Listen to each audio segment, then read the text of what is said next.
है समय नदी की बाढ़ कि जिसमें सब बह जाया करते हैं। है समय नदी की बाढ़ कि जिसमें सब बह जाया करते हैं। है समय बड़ा तूफान प्रबल पर्वत तक झुक जाया करते हैं। अक्सर दुनिया के लोग समय में चक्कर खाया करते हैं, लेकिन कुछ ऐसे होते हैं जो इतिहास रचाया करते हैं। यह उसी वीर इतिहास पुरुष की अनुपम अमर कहानी है जो रक्त कणों से लिखी गई, जिसकी जय हिंद निशानी है। प्यारा सुभाष, नेता सुभाष भारत भूभाग का उजियारा था। पैदा होते ही गणिकों ने जिसका भविष्य लिख डाला था। यह वीर चक्रवर्ती होगा या त्यागी होगा सन्यासी, जिसके गौरव को याद रखेंगे युगों युगों तक भारतवासी। जय हिंद। मैं राम प्रकाश तिवारी पराक्रम दिवस के इस पावन कार्यक्रम में आप सभी का हृदय की गहराइयों से स्वागत, अभिनंदन और वंदन करते हुए माननीय अतिथि गणों से और मुख्य कार्यकारी अधिकारी महोदया तथा कुलपति महोदय से इस कार्यक्रम को शुरू करने की अनुमति चाहता हूं। नेताजी सुभाष चंद्र बोस किसी परिचय के मोहताज नहीं, एक ऐसे अमर सपूत जो हमेशा हम सभी भारतीयों के मन मस्तिष्क में विराजमान रहेंगे।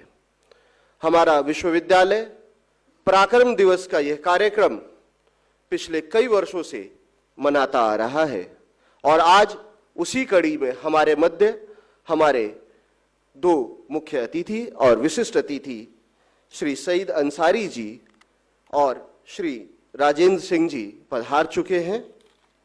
मैं हमारे विश्वविद्यालय की मुख्य कार्यकारी महोदया आदरणीय प्रोफेसर डॉक्टर शल्याराज जी, कुलपति महोदय प्रोफेसर डॉक्टर पीके शर्मा जी, हमारे कुल सचिव महोदय डॉक्टर सैयद जफर हुसैन सर और विभागाध्यक्ष महोदय प्रोफेसर डॉक्टर रितेश चौधरी जी से निवेदन करूंगा कि आप लोग कृपया अतिथि गणों के सम्मान के लिए मंच पर आ जाएं। और साथ में मैं निवेदन करूंगा श्री डॉक्टर आशुतोष वर्मा जी से कि आप हमारे मुख्य अतिथिगण और विशिष्ट अतिथि को लेकर मंच पर आए।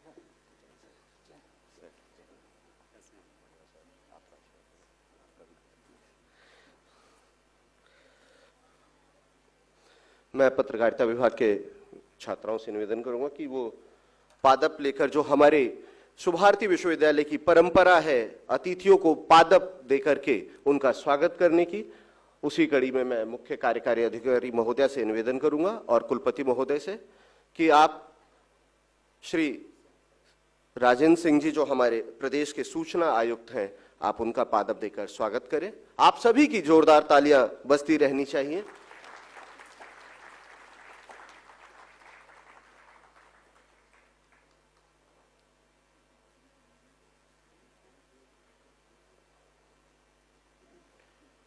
इसी कड़ी में मैं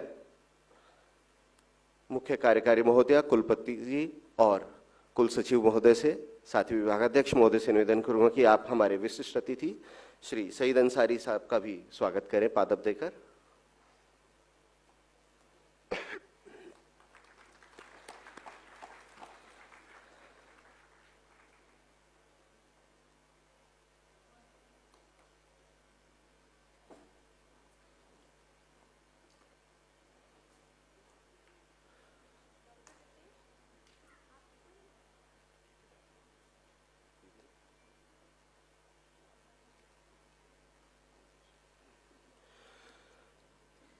ये पादप इस बात का प्रतीक है कि हम लोग प्रकृति प्रेम और प्रकृति के संरक्षण के कितने हिमायती हैं। हम इस पादप के जरिए ये बताना चाहते हैं कि प्रकृति है तो ही हम हैं। इसी क्रम में मैं आगे बढ़ता हूं कार्यक्रम को लेकर के, और जो आज के इस कार्यक्रम में हमारा पहला उद्बोधन है, जिनकी प्रेरणा से, जिनके मार्गदर्शन में और जिनके नेतृत्व में हम सभी इस विश्वविद्यालय में नित नई ऊंचाइयों को, सफलता की ऊंचाइयों को छू रहे हैं। ऐसी हम सभी की प्रिय हमारी युवा मुख्य कार्यकारी अधिकारी महोदया प्रोफेसर डॉक्टर शल्या जी से निवेदन कि आप अपना उद्बोधन देकर हमें अनुग्रहित करें। Thank you. Honorable dignitaries on the dais, Dean Sir, Dr. R.P. Singh, all faculty members, and मेरे प्यारे बच्चों, and all media personals, और जितने लोग मेरी बहुत प्यारी प्यारी फोटोग्राफ्स ले रहे हैं।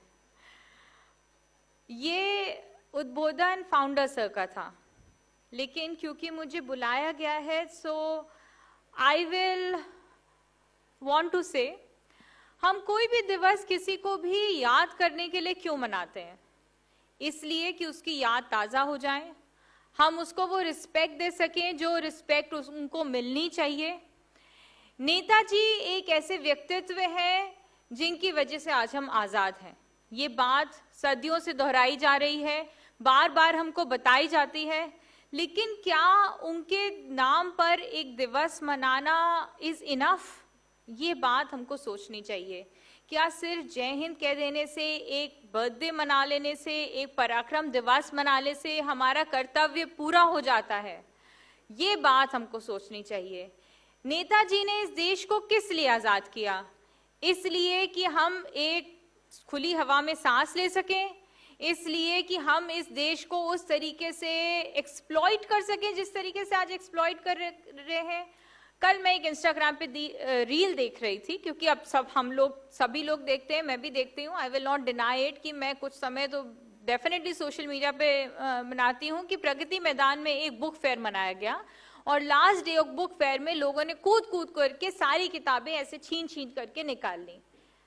उसके अलावा भी हम क्या करते हैं? हम सड़क पे जाते हैं और सड़क पे चलते चलते जब हम चिप्स का पैकेट खा लेते हैं तो वो छिलका कहाँ डालते हैं? क्या हम उसको अपनी पॉकेट में रख लेते हैं कि जब हमें डस्टबिन मिलेगा तब हम उसे फेंक देंगे? अगर हम केला खाते हैं तो क्या उस छिलके को रख लेते हैं कि जब हमें डस्टबिन मिलेगा हम उसे फेंक देंगे? क्या हम अपने बच्चों को ये सिखा रहे हैं कि टॉफी खाने के बाद उस रैपर को रख लो? क्या हम ये कोशिश कर रहे हैं कि हम प्लास्टिक बॉटल्स का कम से कम इस्तेमाल करें या प्लास्टिक स्ट्रॉज का कम से कम इस्तेमाल करें? हम देश के लिए क्या कर रहे हैं? नेताजी ने तो कुर्बानी दे दी। नेताजी ने बहुत कुछ ऐसा किया जो अनएक्सप्लेनेबल है, अनइमेजिनेबल है। एक लड़का जिसने विदेश में जाकर के अपनी पढ़ाई कंप्लीट करी, उन दिनों में जब ब्रिटिश का राज था, उसने गुमनामी बाबा की तरह किया, अपनी लाइफ जी कि नहीं जी। उसने ऐसे कंडीशंस में जब देश को छोड़ के जाना असंभव था, तब इंटरनेशनल कोलैबोरेशंस किए हमारे देश को आज़ाद करने के लिए। देश के बाहर रह करके एक आर्मी बनाई इस देश को आज़ाद करने के लिए, क्योंकि he was a nationalist. Now he did what he was supposed to do. He did what a nationalist boy should have done. But now what are we doing? We are celebrating a day. हम उनके नाम पे एक झंडा फहराते हैं, उनकी मूर्ति के ऊपर माला फहराते हैं, पर क्या उतना करना बहुत है? क्या एक पराक्रम दिवस मना करके और जय हिंद के नारे लगाना बहुत है? ये आपको as youth, as nationals of this country सोचना होगा कि आप क्या कर रहे हैं, हम क्या कर रहे हैं, हमको क्या करने की जरूरत है इस भारत के लिए, एक भारतवासी होने के लिए। आज हम इस बात पे झगड़ते हैं, और ये बात मैंने बहुत बार कही है, बिकॉज दिस वाज समथिंग जिसने मेरे को अंदर तक it Shuk me that can a national of this country fight कि हमको एक थिएटर में नेशनल एंथम गाना चाहिए कि नहीं। मतलब अगर आप एक मूवी देखने आ रहे हैं और आपके लिए एंटरटेनमेंट टाइम है, तो क्या आप नेशनल एंथम नहीं गा सकते? क्या हमको वंदे मातरम बोलना चाहिए कि नहीं? सो अगर हमारा यूथ आज की तारीख में ये सब सोचता है, तो हम नेताजी को डिजर्व ही नहीं करते थे। So I will only say that आप अपने आप को क्वेश्चन करिए कि आप इस देश के लिए क्या कर रहे हैं, आप एक नेशनल होने के लिए क्या कर रहे हैं, आप नेताजी के वंशज होने के लिए क्या कर रहे हैं, आप अगर इस देश को डिजर्व करते हैं तो आपको इस देश के लिए क्या करना चाहिए। मैं बार बार ये कहती हूँ, हर एक हम में से देश के बॉर्डर पे जाके लड़ाई नहीं लड़ सकता। बारिश हो रही है, हम अंदर आके बैठ जाते हैं, लेकिन एक सिपाही अंदर आके नहीं बैठता, वो फिर भी बॉर्डर पे लड़ता रहता है। लेकिन हम फिर भी देश के लिए बहुत कुछ कर सकते हैं, एक बेसिक सिविक सेंस अपने अंदर जगा सकते हैं। तो मेरा सिर्फ और सिर्फ हर बच्चे, बूढ़े, जवान से यही कहना है कि इस देश के लायक बनिए, इस देश के लिए अपने अंदर उस लॉ को जगाइए जो उस नेताजी के अंदर थी, जिस वजह से आज आप उसको नेताजी के नाम से जानते हैं और सुभाष चंद्र बोस के नाम से नहीं जानते। उस लायक बनिए जिस देश को उन्होंने आजाद किया। जय हिंद, जय भारत। बहुत शुक्रिया मैम, आपने इतने सारगर्भित शब्दों के साथ हम सभी युवा, हमारे जो विद्यार्थी हैं उनमें भी और हम अध्यापकों में भी, शिक्षकों में भी आपने एक देशभक्ति की जो भावना भरी है, नेताजी के पथ पर चलने का जो मार्ग दिखाया है, निश्चित तौर पर हम सब उस पर चलेंगे। कार्यक्रम में आगे बढ़ते हैं। वैसे तो हमारे जो विशिष्ट अतिथि हैं वो किसी परिचय के मोहताज नहीं हैं, लेकिन फिर भी हमारे युवाओं को उनसे रूबरू कराने के लिए मैं पत्रकारिता विभाग के मेरे साथी श्री तरुण जैन जी से निवेदन करूंगा कि आप आएं और हमारे विशिष्ट अतिथि श्री सईद अंसारी जी का परिचय सभी को दें। जोरदार तालियों के बीच श्री तरुण जैन जी।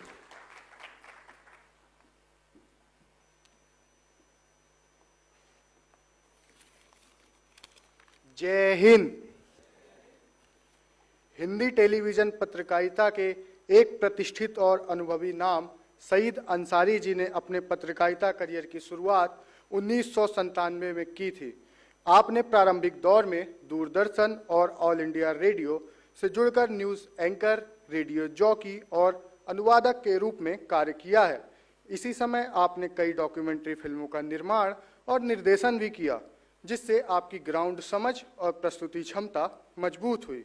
मार्च 2000 में आपने सहारा समय से जुड़कर एंकर कम प्रोड्यूसर के रूप में काम किया।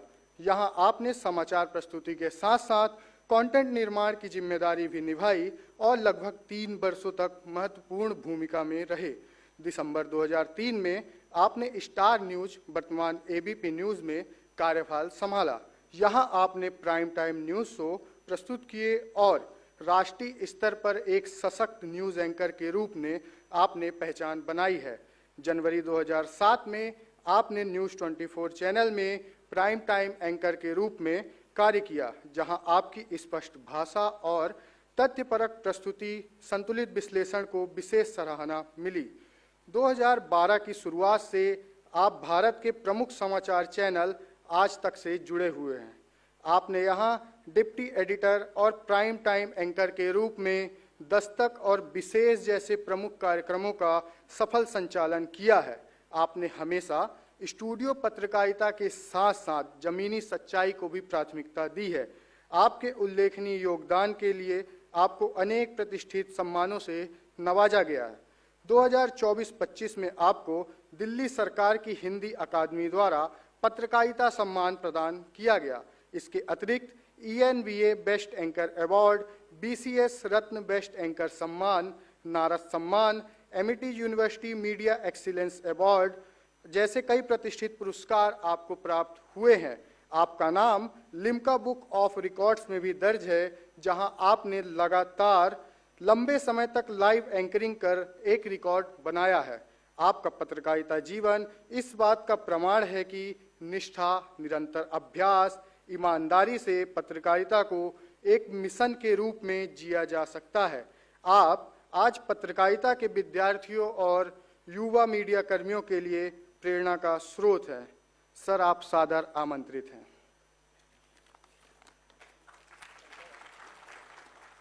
बहुत धन्यवाद तरुण जी। मैं हमारे विशिष्ट अतिथि श्री सईद अंसारी से निवेदन करूंगा। सर, मंच। नमस्कार, आप देख रहे हैं आज तक। कैसे हैं आप लोग? वीसी सर, मेरे वरिष्ठ और पत्रकारिता जगत में हम जैसे बहुत सारे लोगों को सिखाने वाले Rajendra Singh ji, doctor शैल्या, doctor Ritesh, faculty, बच्चों,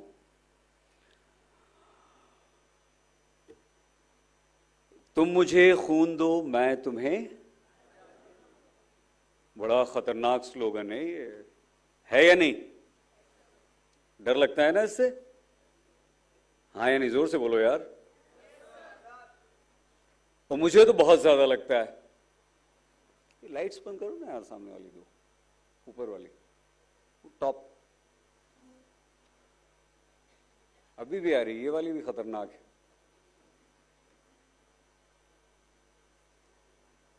बंद कर दीजिए यार, अब देख सकते हैं ना एक दूसरे को हम।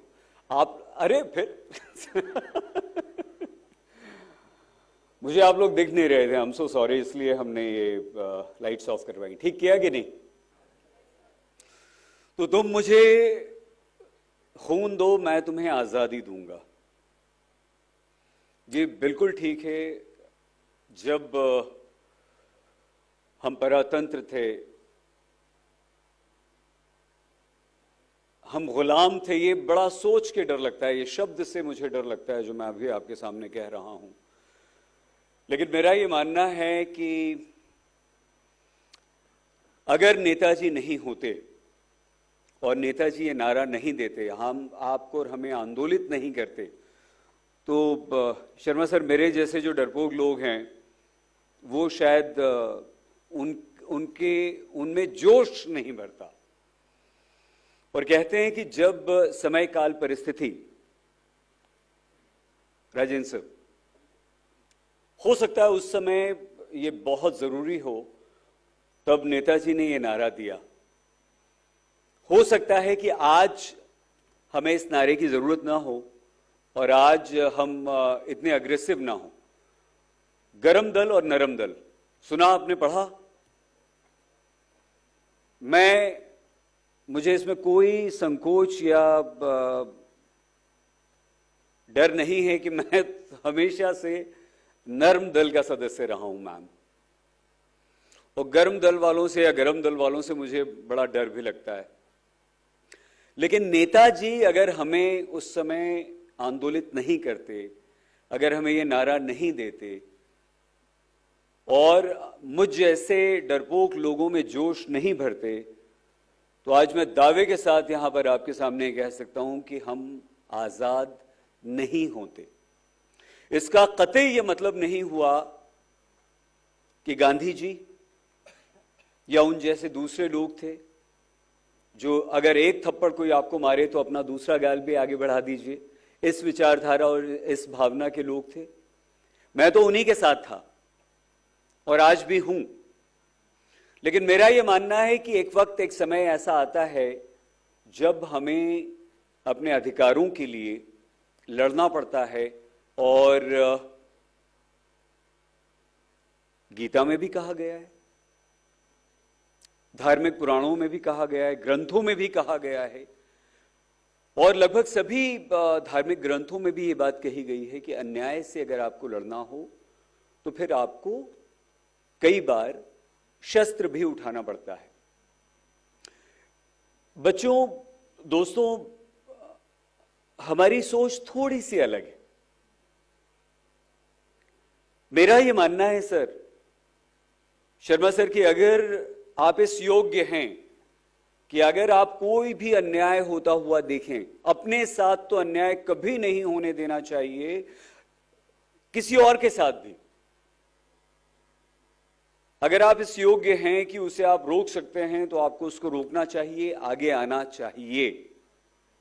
अगर आप इस योग्य नहीं हैं तो आपको किसी और से कहना चाहिए कि इसे रोकें। अगर आप इस योग्य भी नहीं है कि किसी और से कह सकें तो आपको यह प्रयास करना चाहिए कि लोगों को इकट्ठा करें। अगर आप उतना भी नहीं कर सकते तो मेरा यह दृढ़ विश्वास है राजेंद्र सर कि आपको कम से कम अपने मन में उस चीज को गलत कहना चाहिए, उसका विरोध करना चाहिए और उसके साथ खड़े नहीं होना चाहिए। और खासकर ये बच्चियों से मैं ये बात कह रहा हूं, आप लोग जो इतनी सारी बच्चियां यहां पर बैठी हुई हैं, माफी के साथ आप लोग पीछे हट जाते हैं बहुत सारी चीजों में, और हम बड़ी बड़ी बातों की तरफ ज्यादा ध्यान न देते हुए अगर छोटी छोटी, जैसे हम कहते हैं कि अगर हम एक एक करके ही मुट्ठी बनती है और एक एक हम सारे इंडिविजुअल मिलकर ही हमारे देश का निर्माण करते हैं, हाँ या नहीं? हम सब मिले तभी तो हमारा देश बना, और अगर हम सभी शक्तिशाली नहीं हुए तो हमारा देश शक्तिशाली कैसे होगा? तो प्लीज, अगर आप कुछ नहीं कर सकते हैं तो कम से कम बुरे को बुरा बोलें, बोल भी नहीं सकते किसी के सामने, तो प्लीज मन में तो मैम ये बात जरूर रखिए कि ये गलत है, ये ठीक नहीं हो रहा है। और जब हम अगर इतना कर लेंगे, तो मुझे लगता है कि हम अपनी जिम्मेदारी पूरी कर देंगे।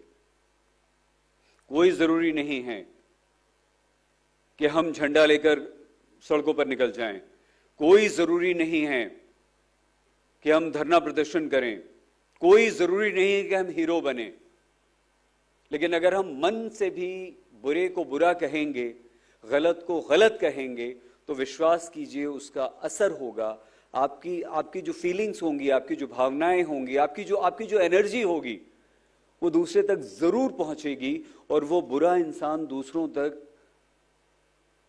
उसी रूप में जाएगा, बुराई के रूप में। और ये तो हम भारतीयों की एक बहुत अच्छी बात है कि हम अच्छाई को अपनाते हैं और बुरों को अपने से दूर करते जाते हैं, और वो दूर होगा। नेताजी से हमने जो सीखा वो मैंने अपने प्रोफेशन में, राजेंद्र जी, उसे अपनाया। जर्नलिज्म के कितने बच्चे हैं यहां पर? बस, बाकी कौन है? बाकी मेडिकल वाले लग रहे हैं आप, राइट? तो जर्नलिज्म के तो इतने कम हैं, पत्रकारिता के सबसे कम आप लोग हो। आपने जर्नलिज्म की डेफिनेशन पढ़ी होगी, आपके टीचर्स ने पढ़ाई होगी, डॉक्टर जफर बैठे हैं, डॉक्टर रितेश हैं, और भी होंगे यहां पर, ठीक है? क्या पढ़ाया? जर्नलिज्म की डेफिनेशन क्या होती है? किसी बड़े विद्वान ने अपनी किताब में, किसी बड़े पत्रकार ने ये लिखा है, ये समझाया है, वो आपको बता दिया, हाँ या नहीं? यही होता है, यही पढ़ते हैं ना हम लोग। लेकिन सर, हमारी दृष्टि में, Sharma sir, ma'am, Shalya ma'am, journalism सिर्फ और सिर्फ देश प्रेम है, राष्ट्रभक्ति है, और कुछ भी नहीं। आप कहेंगे कैसे? भाई, हमारे देश से प्यार तो हम सभी करते हैं। कौन यहां पर बैठा हुआ ऐसा व्यक्ति है जो हमारे देश से प्यार नहीं करता? कोई नहीं। भले ही हमारा आचार व्यवहार, हमारा आचरण ऐसा ना हो जिसे हम कह सकें कि आप देश प्रेमी हैं, लेकिन फिर भी हमारा ये मानना है कि आप कुछ भी हों, आप भ्रष्ट हों, आप अपने माता पिता की दृष्टि में नालायक हों, नकारे हों, हम, आपके टीचर्स, आपके प्रोफेसर्स, आपसे ये लोग मंच पे बैठे हुए, नीचे बैठे हुए, ये लोग भले ही आपको और हमें कुछ ना माने, लेकिन हम अपने देश से प्यार तो करते हैं। अब पत्रकारिता में, जर्नलिज्म में, अगर हम जर्नलिज्म की डेफिनेशन और पत्रकारिता की परिभाषा को सिर्फ देश प्रेम कहते हैं, तो इसका मतलब क्या हुआ? इसका मतलब सर बिल्कुल वही हुआ जो हमने शुरू में कहा कि सिर्फ पत्रकार का मतलब यह होता है कि अपनी आवाज उठाना, प्रश्न पूछना। और अगर आपने अपनी आवाज उठानी शुरू कर दी, अगर आपने प्रश्न पूछना शुरू कर दिया, तो आप सच्चे देश प्रेमी हैं। आपसे सच्चा देश प्रेमी कोई नहीं हो सकता। और आवाज कहां उठाओगे, पूछोगे कहां? शल्या मैम ने आपको अपनी सोशल रिस्पॉन्सिबिलिटी, सामाजिक दायित्व या जिम्मेदारी को पूरा करने की बात कही। आपका एग्जाम्पल बहुत अच्छा था मैम, छोटी सी बात। और हमें लगता है छोटी छोटी बातों से ही हम एक सशक्त राष्ट्र बनते हैं। सवाल कहां उठाएंगे बच्चों हम, जर्नलिज्म वाले? आप अपने देश से प्यार कब करते हैं? जब आप कुछ भी गलत होता हुआ देखते हैं तो उसके लिए आवाज उठाते हैं। ये बहुत मुश्किल काम है। आपको लगता होगा कि एक पत्रकार, एक जर्नलिस्ट जो है, उसे क्या है, राजेंद्र जी को क्या मतलब है, जिसके चाहे खिलाफ लिख दिया अखबार में इन्होंने। हम लोगों को, टीवी वालों को क्या है, टीवी पर आए, शाम को, सुबह से लेकर शाम तक जो बकवास करनी है, लोगों को क्रिटिसाइज करना है, करके चले गए। ऐसे ही है ना सर? यही काम है हमारा, और क्या काम है? हाँ या नहीं? यही करते हैं ना। आप लोग सब बोलते हैं ना कि क्या बकवास कर रहे हो, लेकिन नहीं, हमारा काम सिर्फ इतना है कि कहीं भी अगर किसी के साथ कुछ गलत हो रहा है, मैं भी मानता हूं कि मुझ में भी उतनी शक्ति नहीं है कि मेरे साथ कुछ गलत हो रहा है या मेरे साथियों के साथ हो रहा है, मेरे घर परिवार, मेरे देश के साथ कुछ गलत हो रहा है तो मैं उसके बारे में आवाज उठा सकूं। क्यों? बताओ क्यों? आप जेल में डाल दिए जाओगे। सॉरी सर, आप एक सरकार के प्रतिनिधि भी हैं यहां पर, आप पर एक बहुत बड़ी जिम्मेदारी भी, उसके बावजूद मैं कह रहा हूं, ठीक है, हमें डर लगता है कि नहीं लगता? जोर से बोलो, क्यों लगता है भाई? तो फिर जर्नलिज्म क्यों कर रहे हो? डर लगता है तो छोड़ दो आज ही। पीछे वाले बड़े खुश हो गए, अच्छा हम तो नहीं कर रहे। कौन हंस रहा है? Very good. नहीं डरना है सर। एक जर्नलिस्ट के लिए बड़ी दुविधा होती है।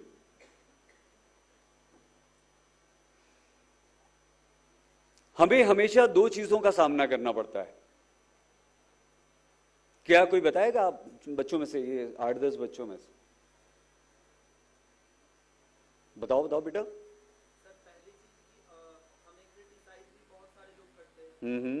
वो तो आपकी हरकतें, हमारी हरकतें इसके ऐसी हैं कि करते हैं, सही करते हैं वो तो। आजकल जो हम काम कर रहे हैं वो तो बहुत बिल्कुल सही करते हैं हमें। दूसरा, तो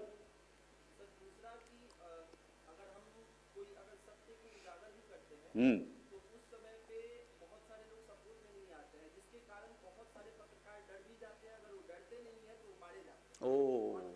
देश में ऐसे एक नहीं, हजारों एग्जाम्पल। बैठिए। Very good. हमें दो चीजों का सामना करना पड़ता है सर। राजेंद्र सर, आपसे कह रहा हूं मैं,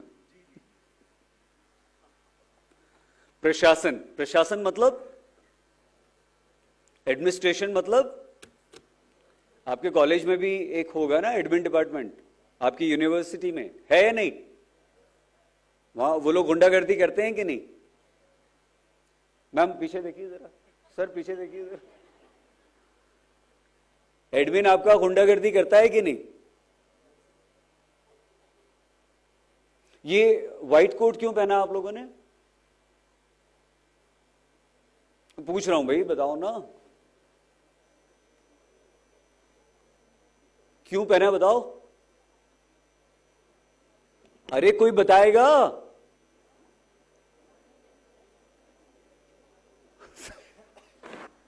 बच्चों इधर, हाँ बच्चों आप पीछे। क्यों पहना है यार, बताओ ना। हाँ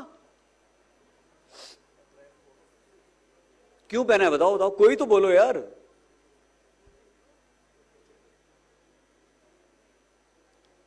अरे ये रूल, मैम आप कहां जा रही हैं? डराने जा रही हैं उन्हें? अरे कोई तो बताओ यार प्लीज। यूनिफॉर्म में आता है, बैठिए प्लीज। कौन सी ईयर में हैं आप? First year, second year? First year वाले कितने बच्चे हैं यहां पर? फर्स्ट ईयर वाला कोई नहीं है, सिर्फ एक। तूने हाथ उसका नीचे क्यों किया लड़की? डरा रही है। एक तो फर्स्ट से लेकर 12th तक हम यूनिफॉर्म पहने, और यहां आके बेचारों को फिर यूनिफॉर्म बना दिया आपने उन्हें। क्यों? मन से पहनी है? मुंह छुपा के बोलो, कोई नहीं देख पाएगा। बोल रही नहीं पहनी। चलो ये तो आप तो मेडिकल वाले हो, ये प्रोटोकॉल है आपका। अरे ये बच्चे, ये आप बच्चे कौन से कोर्सेज में हो? हाँ ये वाले पीछे। और आप लोग सब स्कूल में हो? आप 11th 12th में हो? 11th में हो? 11th क्लास में पढ़ते हो आप? तो ये 11th क्लास वाले कहां से आ गए हैं? हाँ भाई, मैं इसके सख्त खिलाफ हूं यूनिफॉर्म के। आप लोग फेवर में हैं या नहीं? गजब डरा के रखा है आपने। अरे आज के दिन तो मत डरो यार, पराक्रम दिवस है आज। पराक्रम का मतलब क्या होता है? यूनिफॉर्म कौन पहनता है कॉलेज में आकर? यार ये बताओ पहले मुझे तुम।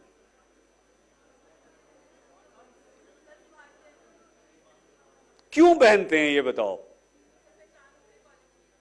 और अपनी पहचान का क्या?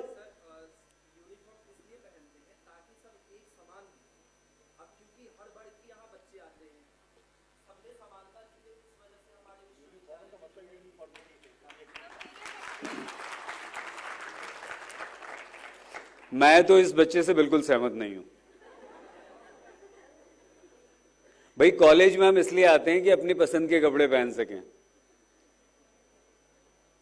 और आपने यहां भी यूनिफॉर्म कर दी। मैम क्या है मैम? अरे तो क्या हुआ? आपके सुभारतीयन ने तो अपनी मर्जी के कपड़े नहीं पहन सकते, ऐसे कैसे सुभारतीयन हो गए यार आप लोग? यार मैम ये ठीक नहीं है मैम, प्लीज। अरे हम तो 12 साल तक एक यूनिफॉर्म पहन के गए और यहाँ फिर यूनिफॉर्म पहना दी बच्चों को आपने, एक जैसे कोट पहन के बैठे हुए हो। उनका मन नहीं करता बढ़िया बढ़िया टी शर्ट पहन के आए, अच्छे अच्छे जैकेट्स पहन के आए, लाल पीले नीले। और तो ये किसने बोला कि यूनिफॉर्म से पढ़ाई होती है? मैम कपड़ों से कौन पढ़ाई करता है ये बताइए आप मुझे। तो इसीलिए बोल रहे क्यों कपड़े, आपने क्यों यूनिफॉर्म बनवाई है उनसे? अरे तो कपड़ा, ये जैकेट पहन के पढ़ाई।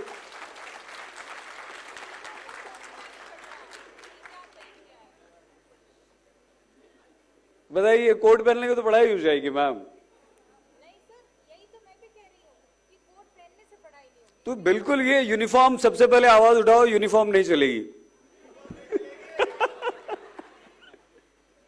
ठीक है, कहां से शुरुआत करेंगे पराक्रम दिवस की? बताओ जल्दी बताओ, जोर से बोलो, जोर से। अरे जोर से बोलो यार, सुनाई नहीं दिया। मैम नहीं देख रही कोई बात नहीं। आपसे डरते हैं बहुत बच्चे। सर अच्छा, सर से डरते हो? सर से तो नहीं डर सकते, सर तो इतने स्वीट है, देखो कितनी प्यारी मुस्कान है सर की।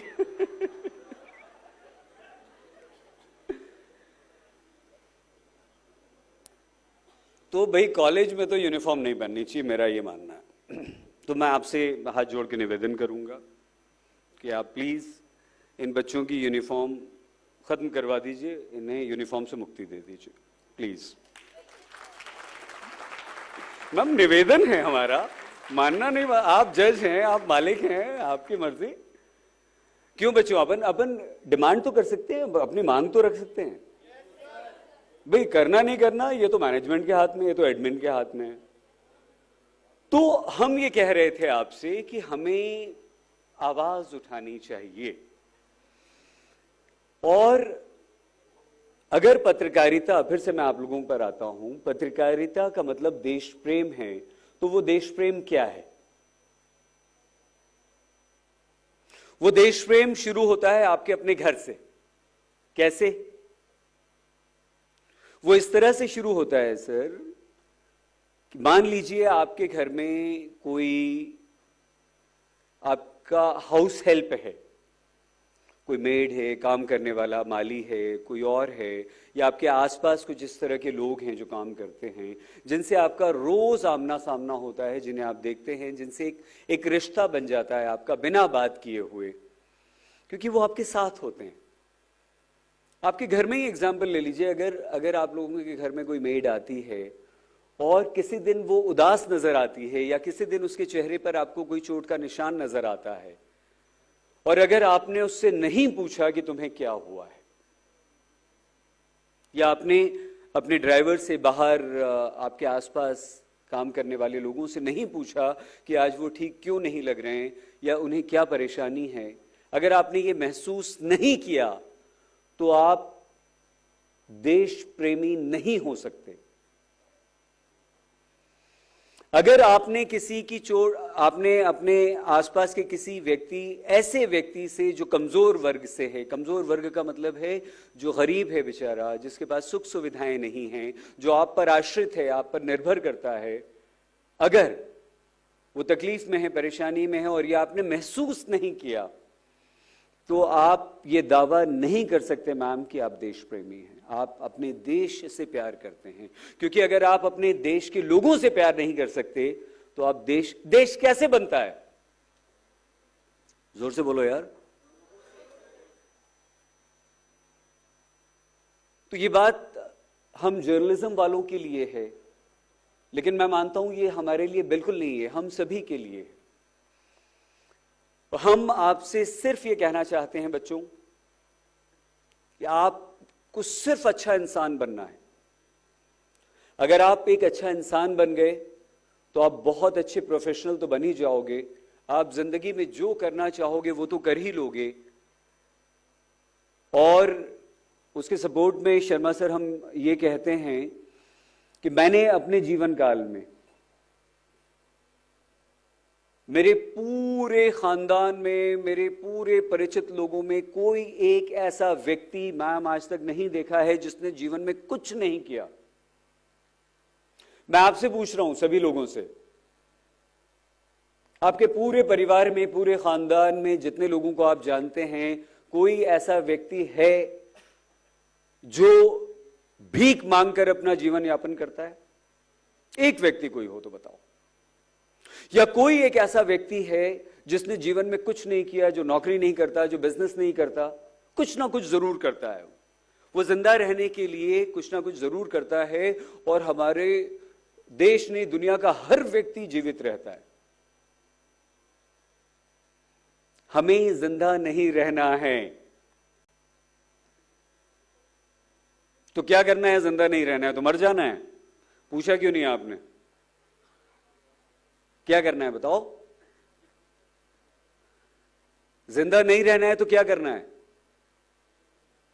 मुझे वीसी सर ने बहुत अच्छी बात कही अभी कि अपने लिए तो सभी जीते हैं, हमें कुछ ना कुछ ऐसा करना है जो हम दूसरों को दे सकें। हम बड़ी बड़ी बातें करते हैं सर, राजेंद्र सर, हमें अपने देश के लिए ये करना चाहिए, वो करना चाहिए, जान दे देनी चाहिए। बिल्कुल जान मत दीजिए देश के लिए, लेकिन किसी अपने एक देशवासी के लिए अगर जरा सी आप उसकी मदद कर देंगे, उसकी तकलीफ को, उसकी परेशानी को दूर कर देंगे। पैसों से मदद नहीं होती, मन से भी मदद होती है। हमदर्दी के दो बोल भी मदद होते हैं। किसी के दुख और तकलीफ को बांट लेना भी मदद होती है। और ये मदद किसी एक व्यक्ति की आप नहीं कर रहे हैं, किसी इंडिविजुअल की आप नहीं कर रहे हैं, याद रखिएगा। ये मदद किसकी कर रहे हैं आप? ये सीधे अपने देश की मदद कर रहे हैं। और यही देश, मेरा देश प्रेम तो यही है। मेरा देश प्रेम देशभक्ति के गीत गाना नहीं है, मेरा देश प्रेम धरना प्रदर्शन करना नहीं है, सड़कों पर निकलना बिल्कुल नहीं है। मेरा देश प्रेम अपने देश में जो छोटी सी बातें आपने कही थी, सोशल रिस्पॉन्सिबिलिटी की, हमने सबने सिविक्स पढ़ी है बचपन में, उसमें दो चीज पढ़ाई जाती है हमें, अधिकार और दूसरा कर्तव्य। हम अधिकारों की बात तो बहुत करते हैं, हम सिर्फ ये कहते हैं कि हम अपने कर्तव्यों को पूरा कर लें बस, और कुछ नहीं चाहिए। तो आप सबसे ये रिक्वेस्ट है, ये निवेदन है कि किसी को तकलीफ में देखें, उसकी तकलीफ को दूर करने की कोशिश करें। अगर आप इस योग्य नहीं हैं तो दो बोल हमदर्दी के उससे बोलें, बस आपका काम खत्म। यहां से हम शुरुआत करेंगे तो देश को संभालने के लिए तो ये बड़े बड़े लोग बैठे हैं यहां पर, हाँ या नहीं? है ना, जो समृद्ध लोग हैं वो करें, हम जिस योग्य हैं वो हम करेंगे। ये कभी नहीं सोचना कि हम कर नहीं सकते। हम क्या, हम हमारे पास एक बहुत बढ़िया जवाब होता है, मैं क्या करूंगा, मैं क्या कर सकता हूं, मैं क्या कर सकती हूं, हम कैसे समाज बदल सकते हैं, हम कैसे देश बदल सकते हैं। मेरा यह मानना है बच्चों कि हम इस तरह से देश बदल सकते हैं, इस तरह से समाज बदल सकते हैं, हम अपने लोगों को संभाल सकते हैं।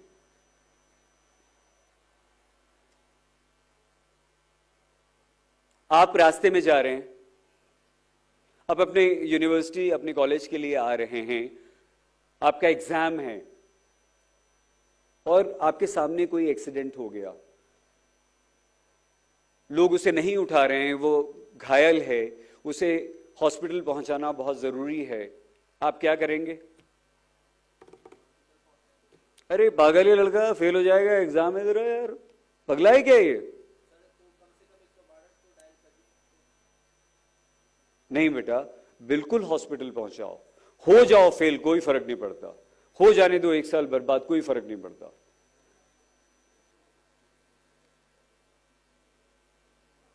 आप कोशिश करोगे, अगर आप उसे उठाने की कोशिश करोगे तो 10 लोग आएंगे, और जब 4-5 लोग ही इकट्ठा हो जाएंगे तो आप अपना जाकर कॉलेज जाकर एग्जाम दे सकते हो। अगर आप सड़क पर पड़े किसी भी घायल व्यक्ति को छोड़कर आगे बढ़ जाते हैं तो विश्वास कीजिए आप अच्छे इंसान तो है नहीं, ये तो वहीं पर सिद्ध हो गया।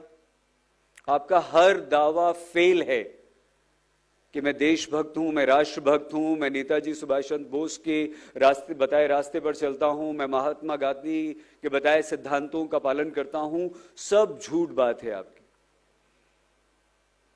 जब तक आप अपने आचरण में, आचार में, व्यवहार में छोटी छोटी बातों को शामिल नहीं करेंगे तब तक कुछ नहीं हो सकता। तो सिर्फ एक अच्छा इंसान बन जाइए, और एक अच्छा इंसान अगर हम सब अलग अलग इंडिविजुअल बन जाएं तो शुरुआत में ही आपने कहा कि हम सब मिलकर, हम लोगों से ही क्या बनता है, देश बनता है हमारा। और हमारा तो संविधान, उसकी पहली लाइन क्या है, कोई बता सकता है? Very good, we the people of India, हम भारत के, तो नेताजी को याद करने का मेरी दृष्टि में सबसे बढ़िया तरीका यही है। आज हमें किसी को खून नहीं देना है, किसी से खून नहीं मांगना है। आज हमें क्या करना है? खून बहाना नहीं है। आज हमें कोई युद्ध लड़ना है या नहीं? भैया आज हम आजाद हैं, इतना बढ़िया हमारा देश है, हम आगे बढ़ रहे हैं, हम तरक्की कर रहे हैं, हम हर क्षेत्र में आगे बढ़ रहे हैं, पूरी दुनिया में हमारा डंका बज रहा है या नहीं? बोलो, जोर से बोलो यार। तो फिर हम क्या करें? आज भी हमें खून देने की जरूरत है। किसे? मरीजों को, जिन्हें जरूरत है। ब्लड डोनेशन कैंप लगता है, हम लोग भाग जाते हैं। आप लगाती हैं मैम? जरूर खून दीजिए। आप तो मेडिकल के छात्र हैं, बच्चे हैं। ये कहा जाता है कि 3 महीने में वैसा कि वैसा ब्लड बन जाता है, अगले 15 मिनट या आधे घंटे में आप उतने ही स्वस्थ हो जाते हैं, कोई कमजोरी नहीं आती, कोई परेशानी नहीं होती, कुछ नहीं होता। सिर्फ कुछ पैरामीटर्स आपके ठीक होने चाहिए, आपका बीपी ठीक होना चाहिए, आपका हीमोग्लोबिन ठीक होना चाहिए, और उसके बाद आप खून दे सकते हैं। हर 3 महीने में हम खून दे सकते हैं। लेकिन हम लोग इतने बड़े हो गए, आप लोग इतने बड़े हो गए, आपने जीवन काल में आपने कितनी बार ब्लड डोनेट किया है, कितनी बार खून दिया है?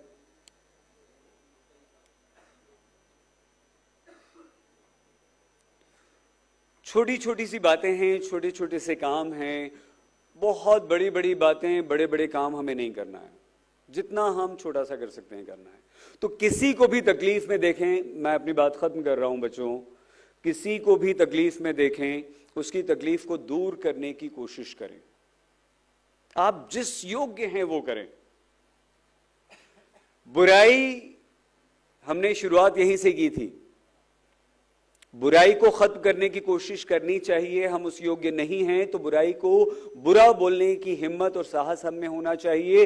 अगर वो साहस नहीं भी है तो कम से कम मन में ये मान ले कि ये बुरा है, मैं ना इसे देखूंगी, ना इसे एक्नॉलेज करूंगा, ना इसे कभी अप्रूव करूंगा। और अगर हम इतना सा कर लेंगे तो हमारा काम पूरा हो गया। हमें किसी से देशभक्ति का सर्टिफिकेट नहीं चाहिए। यही मेरी देशभक्ति है, यही मेरा राष्ट्र प्रेम है। आप प्लीज अपना बहुत ख्याल रखिएगा। Thank you very much. बहुत शुक्रिया सर। बच्चों, मुझे उम्मीद है कि सर का ये जो सारगर्भित उद्बोधन आप लोगों को प्राप्त हुआ, इससे आपके जीवन में एक नई प्रेरणा तो आएगी ही, देशभक्ति का भाव भी और विकसित होगा। मैं मंच से बड़े ही गर्व के साथ कह सकता हूं कि सर शायद आपको याद ना हो, लेकिन कभी मैं भी आपका विद्यार्थी रहा हूं 2 दशक पूर्व। जब मैंने पत्रकारिता की पढ़ाई शुरू की थी तो फर्स्ट ईयर में आपने मुझे पढ़ाया था। ये मेरा सौभाग्य है कि आज मैं आपके सम्मुख खड़ा होकर बोल पा रहा हूं और ये आप ही का आशीर्वाद है। हम आगे बढ़ते हैं कार्यक्रम में। हमारे मध्य जो हमारे आज के मुख्य अतिथि महोदय हैं, उनका परिचय कराने के लिए मैं हमारे पत्रकारिता विभाग की मेरी साथी शिक्षिका श्रीमती शैली शर्मा जी से निवेदन करूंगा कि वो मंच पर आएं और आदरणीय श्री राजेंद्र सिंह जी का परिचय हम सभी को दें। जोरदार तालियों के बीच श्रीमती शैली शर्मा जी। जय हिंद। माननीय मंचासीन अतिथिगण, आदरणीय शिक्षकगण एवं मेरे प्रिय विद्यार्थियों, आप सभी को सादर नमस्कार। श्री राजेंद्र सिंह जी की गिनती प्रदेश के वरिष्ठ पत्रकारों में होती है। आप मूल रूप से बिजनौर के नगीना तहसील के गांव नियामतपुर के रहने वाले हैं। आपने वर्ष 1992 में मेरठ में एक समाचार पत्र से अपने पत्रकारिता जीवन की शुरुआत की और करीब 15 माह बाद ही आप अमर उजाला संस्थान से जुड़ गए थे। 3 दशकों से आपने अमर उजाला के लिए देश के विभिन्न राज्यों जैसे उत्तर प्रदेश, हरियाणा, हिमाचल प्रदेश आदि में अपनी सेवाएं दी। आपके पत्रकारीय जीवन का सर्वाधिक समय उत्तर प्रदेश में बीता है। आपके पत्रकारिता के लंबे अनुभव को देखते हुए आपको राज्य सरकार के द्वारा वर्ष 2024 में उत्तर प्रदेश का सूचना आयुक्त बनाया गया, जहां आप अभी भी अपनी सेवाएं दे रहे हैं। स्वामी विवेकानंद सुभारती विश्वविद्यालय के साथ आपका पुराना जुड़ाव है। आप पूर्व में भी हमारे विद्यार्थियों के साथ संवाद एवं उनके मार्गदर्शन के लिए पत्रकारिता विभाग में आते रहे हैं। विश्वविद्यालय में आपका बहुत बहुत स्वागत है सर।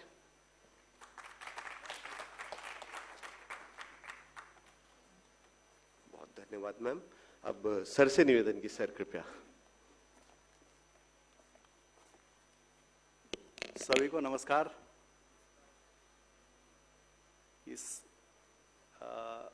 विश्वविद्यालय के एस्टीम कुलपति प्रोफेसर डॉक्टर प्रमोद कुमार शर्मा जी, हमारे मित्र भाई, देश के जाने माने जर्नलिस्ट, टीवी जर्नलिस्ट, एंकर और प्रोड्यूसर भाई सईद अंसारी जी, बहुत dynamic, young and dynamic leader, यहाँ की सीईओ प्रोफेसर डॉक्टर सल्याराज जी, आदरणीय आरपी सिंह जी, अशोक जी, रितेश जी, प्रीति जी, शैली जी, संचालन कर रहे भाई राम प्रकाश जी। आज हम पराक्रम दिवस मना रहे हैं। 2021 में जब नेताजी की 125वीं जयंती मनाई गई तो सरकार ने घोषित किया कि ये 23 जनवरी पराक्रम दिवस के रूप में मनाया जाएगा। अभी मुझसे पहले सल्या जी और भाई सईद जी ने बहुत बेहतर कनेक्ट के साथ सामाजिक मुद्दे भी उठाए, रेस्पॉन्सिबिलिटी का भी ध्यान दिलाया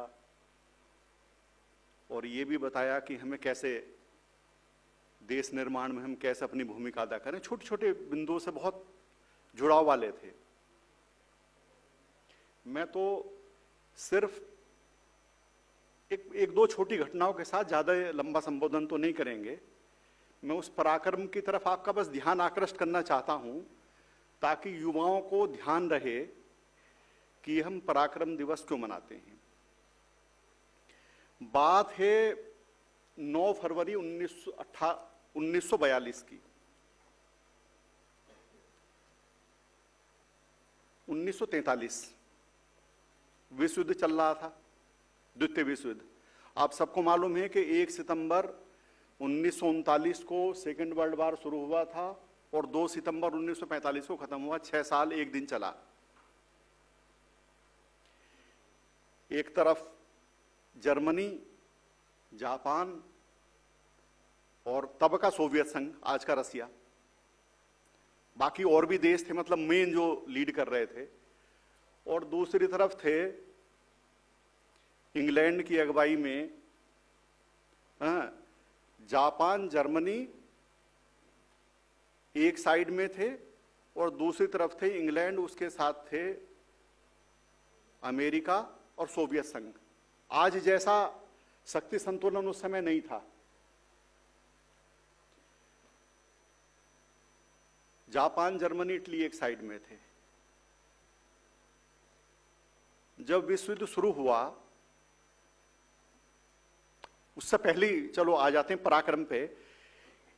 9 फरवरी 1943 को एक 45-46 साल का व्यक्ति जर्मनी की कीव शहर से एक पनडुब्बी में सवार होता है, सबमरीन। मसदूदा नाम है उसका। उस पनडुब्बी में बाकी जो हैं वो सारे नाजी सैनिक हैं, जर्मन सैनिक हैं, और उन्हें सौंपा जाना है एक जापान के सबमरीन को। समुद्र में बड़ी हलचल है, इंग्लैंड के जंगी जहाज समुद्र में हैं। 9 फरवरी को रवाना होते हैं और कल्पना कीजिए कि 26 अप्रैल को साउथ अफ्रीका के किनारे से होते हुए थे, एक छोटा सा द्वीप है मेडागास्कर, वहां पहुंचते वहां एक दूसरी पनडुब्बी जापान की मिलती है, लेकिन बारिश हो रही है, मौसम खराब है, तो 2 दिन तक दोनों पनडुब्बी साथ साथ चलती हैं। आज ऐसी तकनीक नहीं थी। आज तो कुछ घंटों में आप दुनिया में कहीं से भी कहीं पहुंच जाएंगे। मैक्सिमम ट्रांसपोर्ट वाटर का था, एयर का भी था। ये मेडागास्कर पहुंचते हैं, वहां दूसरी पनडुब्बी मिल जाती है। ये फिर 2 दिन चलने के बाद पैरेलल चलती हैं। जब परिस्थितियां सामान्य हो जाती हैं, एक नाव से उस पनडुब्बी में शिफ्ट हो जाते हैं। वहां का कैप्टन, इनका जापानी कैप्टन, स्वागत करता है और ये पहुंच जाते हैं जर्मनी में। अब आप सोच रहे होंगे पराक्रम दिवस से और मधुसूदा का क्या लिंक है। ये मधुसूदा वही थे जिन्हें हम सुभाष चंद्र बोस के रूप में आज याद कर रहे हैं। ये एक छदम नाम से जर्मनी से रवाना हुए थे जापान के लिए 1943 में। इनके साथ एक और इनके सहयोगी थे, फॉरवर्ड ब्लॉक इन्होंने उस समय बनाया था, उसके अबीद हसन सफरानी साहब। ये 2 लोग थे। ये 8 मई को वहां से साबंग पहुंचे, अब तो इंडोनेशिया में हैं, और वहां से फ्लाइट लेकर टोक्यो गए। ये रेफरेंस इसलिए दे रहा था कि मधुसूदा नाम से सफर करने वाले व्यक्ति क्या केवल एक ही नाम से सफर किया? पराक्रम क्यों है? कितना जोखिम उठाया? जब 39 में द्वितीय विश्व युद्ध शुरू हुआ, उससे पहला तो हम देख रहे हैं कांग्रेस के राष्ट्रीय अध्यक्ष और सारी चीजें 1897 में पैदा होते हैं। जब वो पैदा होते हैं या जब वो बड़े होते हैं, उस समय विवेकानंद जी का बहुत क्रेज था। वो रोल मॉडल थे, और इनके भी रोल मॉडल विवेकानंद जी थे। लेकिन 1902 में विवेकानंद जी चले गए थे, निधन हो गया था केवल 39 साल 7 महीने की उम्र में। ये आदर्श उन्हें बनाते हैं, उच्च शिक्षा हासिल करते हैं, एक्सीलेंट मेधा, बहुत विजनरी।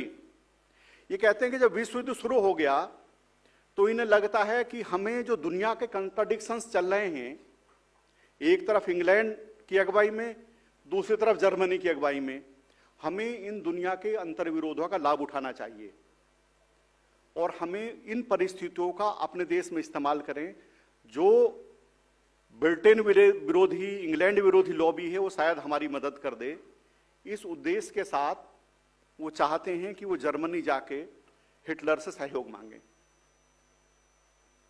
39 में ही उन्होंने फॉरवर्ड ब्लॉक का गठन शुरू कर दिया था, लेकिन तब वो कांग्रेस के एक पार्ट के तौर पे था।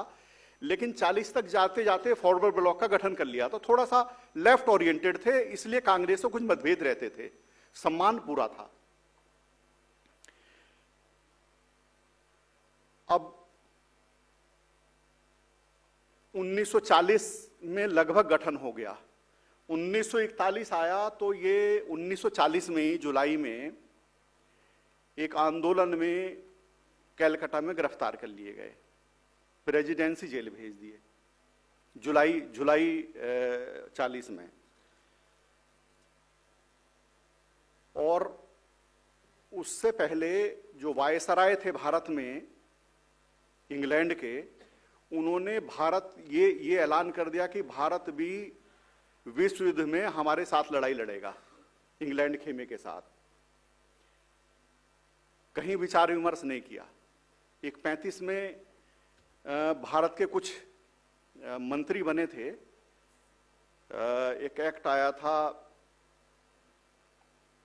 गवर्नमेंट ऑफ इंडिया एक्ट 1935, उसमें मंत्री बने थे हमारे उत्तर प्रदेश से गोविंद वल्लभ पंत थे, सी राजगोपालाचारी, बहुत सारे 9-10 लोग थे। फिर उन्होंने भी रिजाइन पैरेलल कर दिया था अपने मंत्री पद से। ये 40 में गिरफ्तार होते हैं। नवंबर में इन्हें लगता है कि टारगेट तो विदेश जाने का था, आजादी की लड़ाई लड़ने का था, लेकिन हम भटक रहे हैं। वो नवंबर में 29 नवंबर को भूख हड़ताल शुरू कर देते हैं। कहते थे कि अंटिल डेथ कुछ नहीं लेंगे। स्वास्थ्य में गिरावट आ जाती है और उन्हें 7 दिन बाद जेल से रिहा कर देते हैं और हाउस अरेस्ट कर देते हैं। हाउस अरेस्ट में वो प्लानिंग करते हैं कि इनकी कस्टडी से कैसे फरार हुआ जाएगा। 16 जनवरी, यही महीना था, लगभग यही मौसम था। 16 जनवरी 1941 को वो एक अलग कमरे में रहते थे, वहां खाना जाता था, किसी का जाना अलाउ नहीं था, उनके भतीजे जाते थे केवल खाना देने। 16 जनवरी की रात को 1:30 बजे, भाई पराक्रम का थोड़ा सा हिस्सा है उनका, कैसे कितने जोखिम लेके गए। 16 जनवरी की रात को 1:30 बजे वो अपने भतीजे शिशिर बोस के साथ कार से निकल जाते हैं कलकत्ता से। पूरी रात गाड़ी चलाते हैं। आज जैसी गाड़ी तो थी नहीं, आपको पता, कम तकनीक की 40-50 किलोमीटर की स्पीड से दौड़ने वाली। अगले दिन 8:30 बजे धनबाद पहुंचते हैं। धनबाद अब झारखंड में है, तब बिहार का हिस्सा था। एक दिन वहां रेस्ट करते हैं। शिशिर के भाई वहां रहते थे और उससे नेक्स्ट डेट, अगले दिन, वो एक छोटा सा स्टेशन वहीं था पास में, गोमा, वहां से ट्रेन पकड़ते हैं कालका मेल और दिल्ली आ जाते हैं। दिल्ली से पकड़ते हैं फ्रंटियर मेल। उनके क्रांतिकारी साथी ने बताया था कि अगर आप जाना चाहते हो जर्मनी तक तो आप अफगानिस्तान के जरिए जा सकते हो, रूस के जरिए जा सकते हो, यूएसएसआर था। वो पेशावर पहुंच गए। यहां से जब निकले वो, तो उन्होंने अपना नाम रखा मोहम्मद रियाजुद्दीन। और इंश्योरेंस एजेंट के उनसे भतीजे से कहा, कहीं कोई पूछेगा 2 दिन साथ रहोगे तो बताना कि इंश्योरेंस एजेंट है, बीमे का काम करते हैं, और नाम था मोहम्मद रियाजुद्दीन।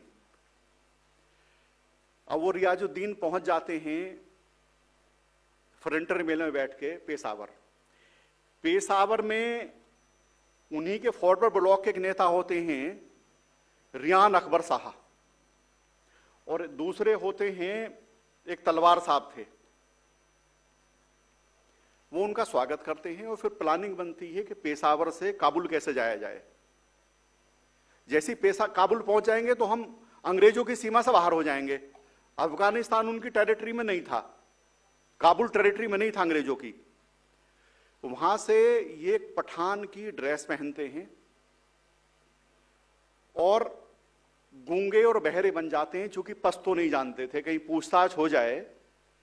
क्योंकि यहां उनका पता कब लगा, उन्हें काबुल पहुंचने वहां लगे, यहां 27 जनवरी को उनकी डेट थी एक अदालत में।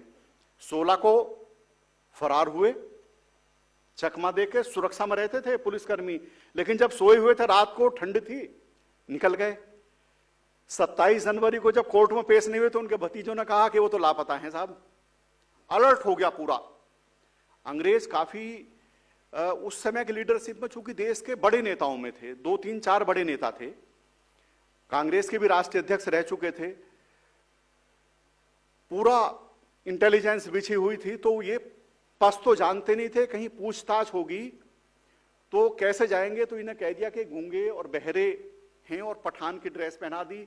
शरीर उनका उस तरह का ही था, गोरे थे, तो पठानों में वो एडजस्ट करने वाले भी थे। और कहा कि साहब अट्टा शरीफ, ये हुआ जब पेशावर से चले कि अट्टा शरीफ में एक मजार थी कि वहां मत्था टेकने जा रहे हैं ताकि ये बोलना इन्हें सीख जाएं। 2-3 उनके वो साथी साथ में हो गए। काबुल पहुंचे, ठीक ढंग से पहुंच गए, कहीं कोई नहीं। हालांकि अंग्रेजों को कहीं ये था कि जर्मनी जाना चाहते हैं, तो भारत से जर्मनी जाने वाले जहाज थे जो पानी के, उनमें सब में सर्च चल रही थी।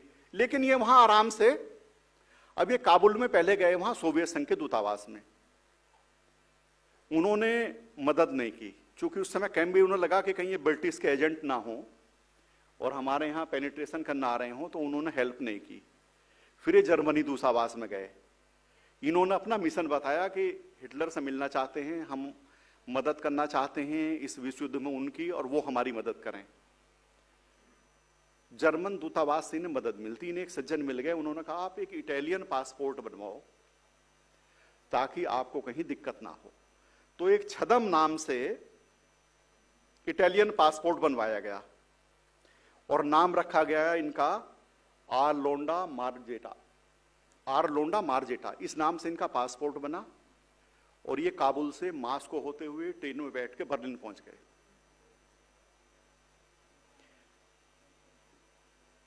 बर्लिन में 3 टारगेट थे इनके सामने जो इन्होंने तय किए थे कि एक तो अपनी इंडियन गवर्नमेंट इन एग्जाइल, एक अपनी निर्वासित सरकार बनानी है, एक अपनी इंडियन आर्मी बनानी है, और एक अपना कम्युनिकेशन का माध्यम बनाना है ताकि देशवासियों से और बाहर के लोगों से संपर्क करते रहें।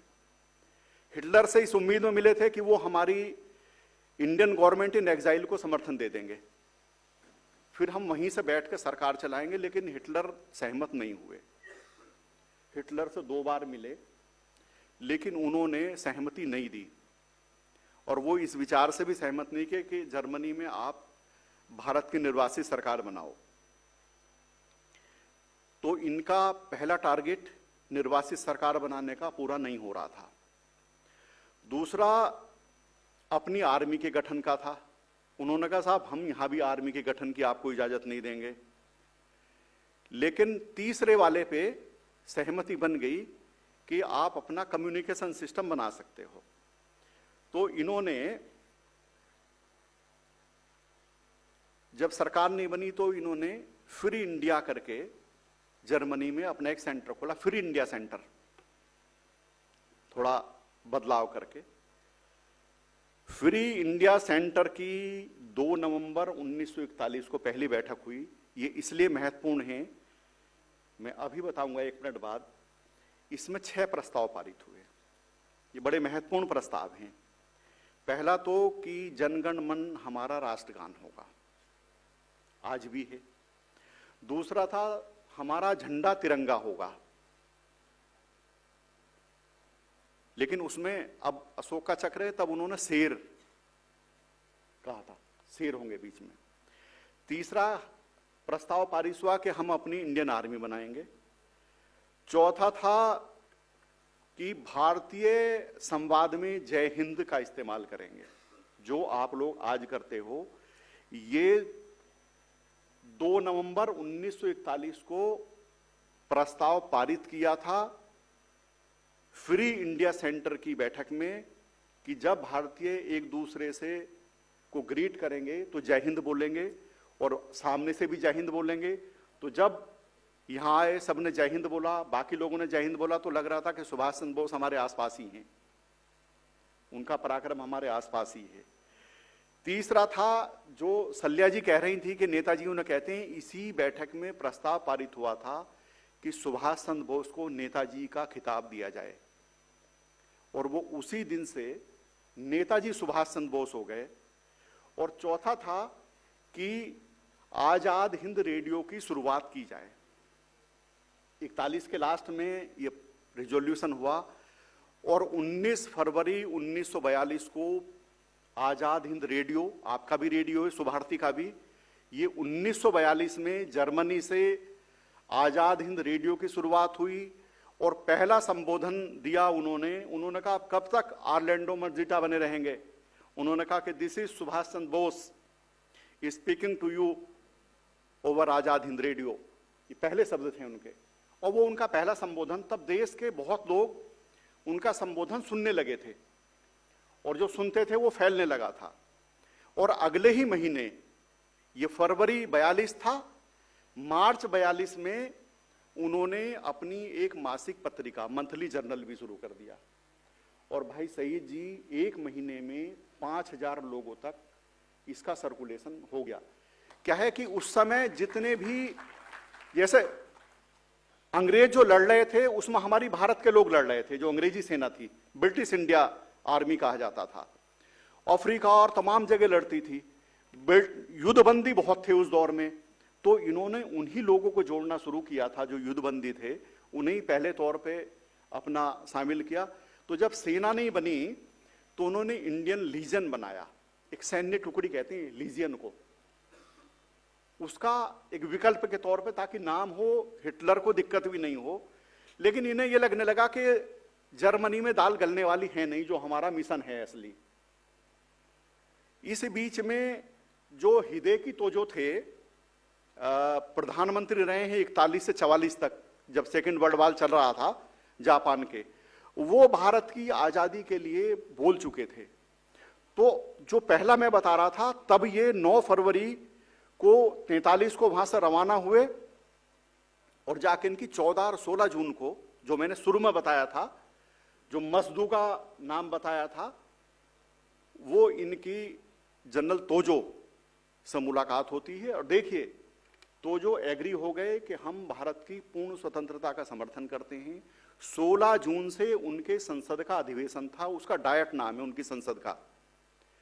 और उन्होंने अपने संसद के अधिवेशन में बोलते हुए 2 दिन बाद ही मुलाकात के कहा कि हम भारत की पूर्ण स्वतंत्रता का समर्थन करते हैं, और इसके लिए हमसे जो कुछ बन पड़ेगा सहयोग, हम वो सहयोग देंगे।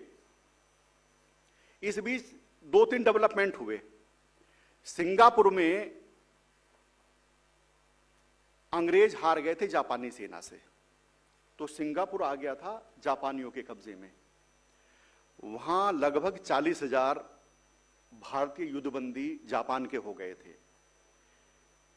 इधर फरवरी में ये हुआ, उधर अगस्त में गांधी जी ने भारत छोड़ो आंदोलन शुरू किया। 8 अगस्त को मुंबई से घोषणा कर दी कि भारत छोड़ो आंदोलन, करो या मरो का नारा दे दिया। ये उस जमाने का बड़ा क्रांतिकारी नारा था। सुभाष चंद्र बोस ने अपने रेडियो संदेश में इस आंदोलन का भरपूर समर्थन किया। और एक बात और मजेदार है, ऑन रिकॉर्ड है, जब ये भारत छोड़ो आंदोलन हुआ तो 2 लोग, पूरा देश उमड़ रहा था भारत छोड़ो आंदोलन में, व्यापक जन आंदोलन हो गया था। लेकिन मुस्लिम लीग और हिंदू महासभा ये भारत छोड़ो आंदोलन का विरोध कर रहे थे। 31 अगस्त 1942 को रेडियो संदेश, कुछ रेडियो संदेश जो उनके उपलब्ध हैं, ऑन रिकॉर्डेड है चीजें, वो हैं, उन्होंने मोहम्मद अली जिन्ना और वीर सावरकर दोनों से अनुरोध किया कि ये ब्रिटिश साम्राज्यवाद अब बहुत दिन तक रहने वाला नहीं है। आप लोगों से अनुरोध है कि देश के बाहर हजारों हजार लोग आजादी की लड़ाई लड़ रहे हैं। गांधी जी ने जो आंदोलन शुरू किया है, आप उस आंदोलन का समर्थन करो। अपील की व्यक्तिगत, लेकिन उनकी वो कारगर नहीं रही।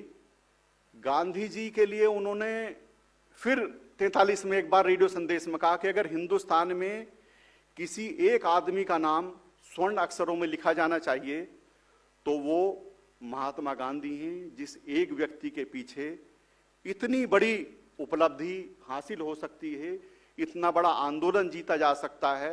वो वहां अहिंसक आंदोलन कर रहे हैं और हम यहां सशस्त्र सेनाओं को तैयार कर रहे हैं आंदोलन के लिए। उसके बाद क्या होता साहब, जापान में रहते रहते इन्हें रास बिहारी बोस साहब मिलते हैं 1943 के शुरुआत में। रास बिहारी बोस उस समय आजाद हिंद फौज के आईएनए के लीडर थे। अब कई बच्चे कहेंगे आईएनए का गठन तो नेताजी सुभाष चंद्र बोस ने किया था। नहीं, आईएनए का गठन ये जो सिंगापुर में भारतीय युद्धबंदी थे उन्हें भर्ती करके जनरल मोहन सिंह ने किया था। और जनरल मोहन सिंह के साथ वहां 10-12 हजार सैनिक हो गए थे आजाद हिंद फौज में, लेकिन जापान चाहता था कि हमारे लिए लड़ाई लड़ें। मतभेद हो गया था। दिसंबर 42 में उन्हें कस्टडी में ले लिया जापान ने, तो वो डिफंग हो गई आजाद हिंद फौज। लेकिन जनवरी में ही रास बिहारी बोस ने उनकी कमान संभाल ली और उस आजाद हिंद फौज को किया। और 2 जुलाई को 1943 को रास बिहारी बोस और नेताजी सुभाष चंद्र बोस सिंगापुर गए। यहां से वो ग्लोरियस जर्नी शुरू होती है और वहां जाके बेहद वार्म वेलकम हुआ। और एक जो गाना बजता है ना कई बार कि सुभाष चंद्र बोस के लिए वो वहां बड़ा शानदार स्वागत हुआ, वहीं उन्होंने वो ऐतिहासिक भाषण दिया जिसमें दिल्ली चलो का नारा दिया। तुम मुझे खून दो मैं तुम आजाद। उन्होंने कहा कि हमें आजादी के लिए तब तक लड़ना है जब तक मुकम्मल आजादी नहीं मिल जाती है, तब तक लड़ाई जारी। इसके लिए हमें कुछ कीमत चुकानी पड़ेगी। आप चुकाने को तैयार हो? देशवासियों, आप मुझे खून दो मैं तुम आजादी दूंगा। उनका लक्ष्य ये था सिंगापुर जाने के बाद कि हम 50,000 की सेना बनाएंगे, हम कूच करेंगे, भारतीय जनमानस हमारे साथ उमड़ेगा और हम अंग्रेजों को उखाड़ फेंकेंगे। जन आंदोलन गांधी जी ने बना रखा है, इधर से हम आएंगे, अंतर्राष्ट्रीय प्रेशर है। और ये वही अंतर्राष्ट्रीय प्रेशर था जो कांग्रेस ये जो बैकफुट पे होती चली गई ब्रिटिश साम्राज्यवाद।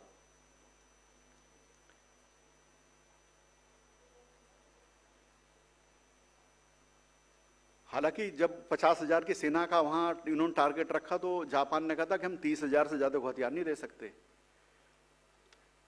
तब उसी समय उन्होंने 2 अक्टूबर 43 को संदेश में जिसमें गांधी जी का उल्लेख किया था।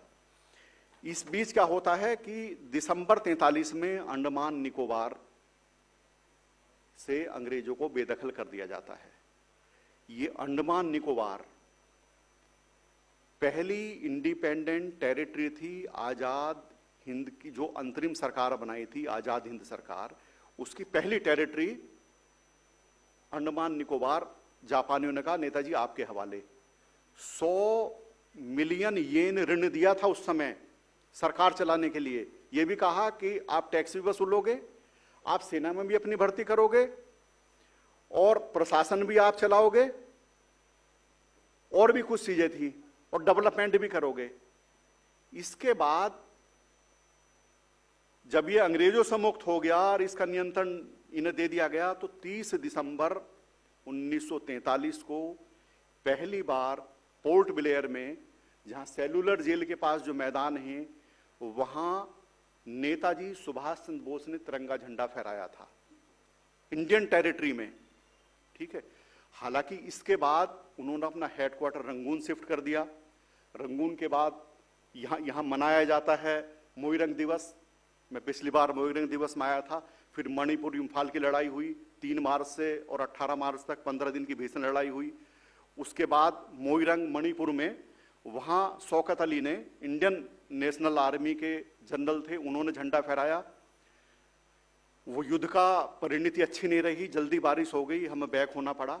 नेताजी फिर सिंगापुर गए, फिर दोबारा किया, बहुत सारी फिर हिस्ट्री। ये पराक्रम वाला हिस्सा छोटा सा था, ताकि बच्चों को ये ध्यान रहे कि इस आज़ादी की लड़ाई जिस हम समझ रहे हैं हुई नहीं मिली है।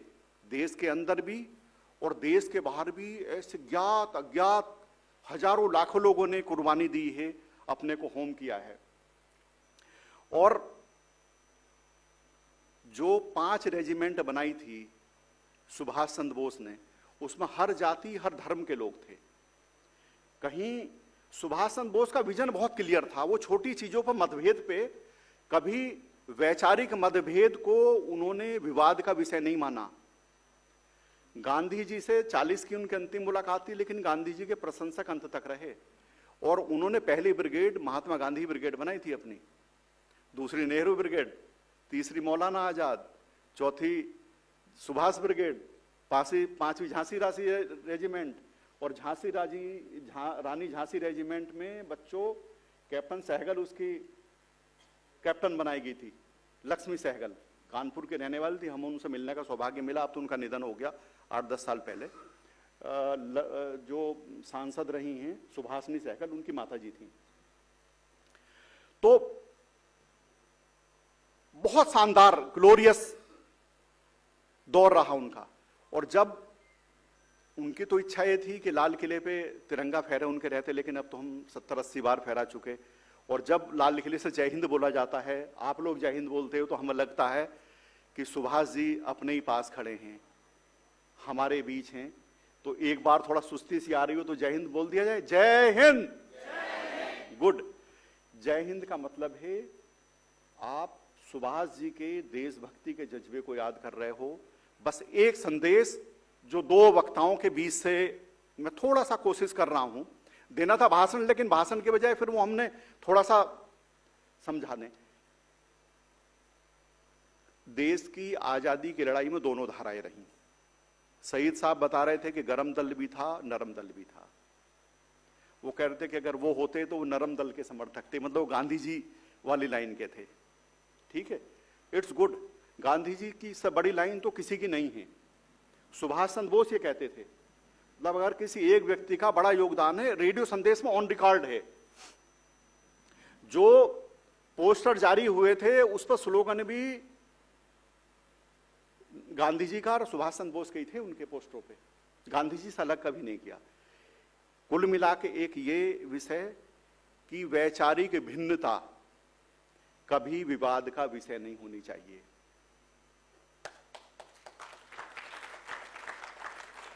क्यों नहीं होनी चाहिए? दुनिया की आबादी कितनी होगी? लगभग 800 करोड़ प्लस, ठीक है ना? 800 करोड़ प्लस लोगों में कोई 2 लोग, ये जर्नलिज्म वाला बच्चा बताएगा, कोई 2 लोग ये आइडेंटिकल हैं क्या दुनिया में? एक जैसे, ठीक एक जैसे? कोई 2 लोग दुनिया में एक जैसे हैं क्या? ठीक एक जैसे? मतलब ऐसा समझो कि जब ये पेन बना होगा तो लाखों मॉडल बन गए होंगे, माइक बना होगा तो लाखों बने होंगे, झंडे लाखों हजारों बने होंगे, ये टेबल पता नहीं कितनी बनी होंगी। कोई 2 लोग एक जैसे बने क्या? सगे भाई भी एक जैसे हैं क्या? जुड़वा भी एक जैसे हैं क्या? मैं इनकी नहीं कर रहा हूं कि भौं, आईलेट या फिंगरप्रिंट्स ऐसे 100 चिन्ह तो अलग अलग ही हैं। उनके शक्ल में भी अंतर है। शक्ल तो बड़ा फॉर्मेट हो गया, 70-80 किलो का फॉर्मेट हो गया। सईद जी का थोड़ा कम है, हमारा थोड़ा ज्यादा है, 10-20 किलो का अंतर होगा। अक्ल तो छोटा सा फॉर्मेट है, 1000-1200 ग्राम का। तो जब शक्ल एक जैसी नहीं बनाई तो जाहिर सी बात है कि अक्ल भी एक जैसी नहीं होगी। Very good. तो जब अक्ल एक जैसी नहीं होगी, सोचने का काम अक्ल करती है, तो सब लोग एक जैसा नहीं सोचेंगे। और जब आप अपने परिवार में देखो तो कई मुद्दों पे पिता पुत्र, भाई बहन, पति पत्नी, दोस्त एक जैसी राय होती है कई पर डिफरेंस ऑफ ओपिनियन होता है। जब डिफरेंस ओपिनियन होता है परिवार में, दोस्तों में, क्या हम उनसे झगड़ा करते हैं? तो यही देश के स्तर पर होना चाहिए कि जब विचार के स्तर पे कोई डिफरेंस नहीं है, ये this is law of nature. कोई सारे लोग एक जैसा नहीं सोच सकते और सब धाराएं रहेंगी, गरम भी रहेगा, नरम भी रहेगा, पनिशमेंट भी रहेगा, अवार्ड भी रहेगा, लेकिन कोई एक चीज नहीं चलेगी कि आप किसी को पनिश ही करते रहें, अवार्ड ना दें। आप अच्छी चीजों की सराहना करो, खराब चीजों की आलोचना करो, वन वे नहीं। तो विचारों की भिन्नता कभी विवाद का विषय नहीं होना चाहिए। अच्छा, क्यों नहीं होना चाहिए? क्यों सकारात्मक सोच होनी चाहिए? अगर आगे बढ़ाना देश को, चूंकि देश की बात शल्या जी ने भी शुरू की, बहुत छोटे छोटे एग्जाम्पल देखे कि हम कैसे सिविक सेंस हमारा कमजोर हो जाता है, हम छोटी छोटी चीजों पे ध्यान नहीं रखते हैं।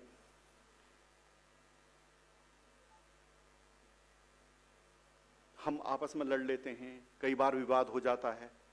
बेटा, आपका नाम क्या है? अनुष्का। और आपका नाम क्या है? भावना। बैठ जाओ बस। यहां बच्चियां काफी बैठी हैं, 2 मिनट और ले लें। तो मैं इन बच्चों को खास तौर से कह रहा हूं कि कई बार क्या होता है कि बड़ी जल्दी विवाद हो जाता है सोच के कारण, किसी बात के कारण। अब भावना ने अनुष्का को एब्यूज किया नहीं, मान लेते हैं थोड़ी देर के लिए।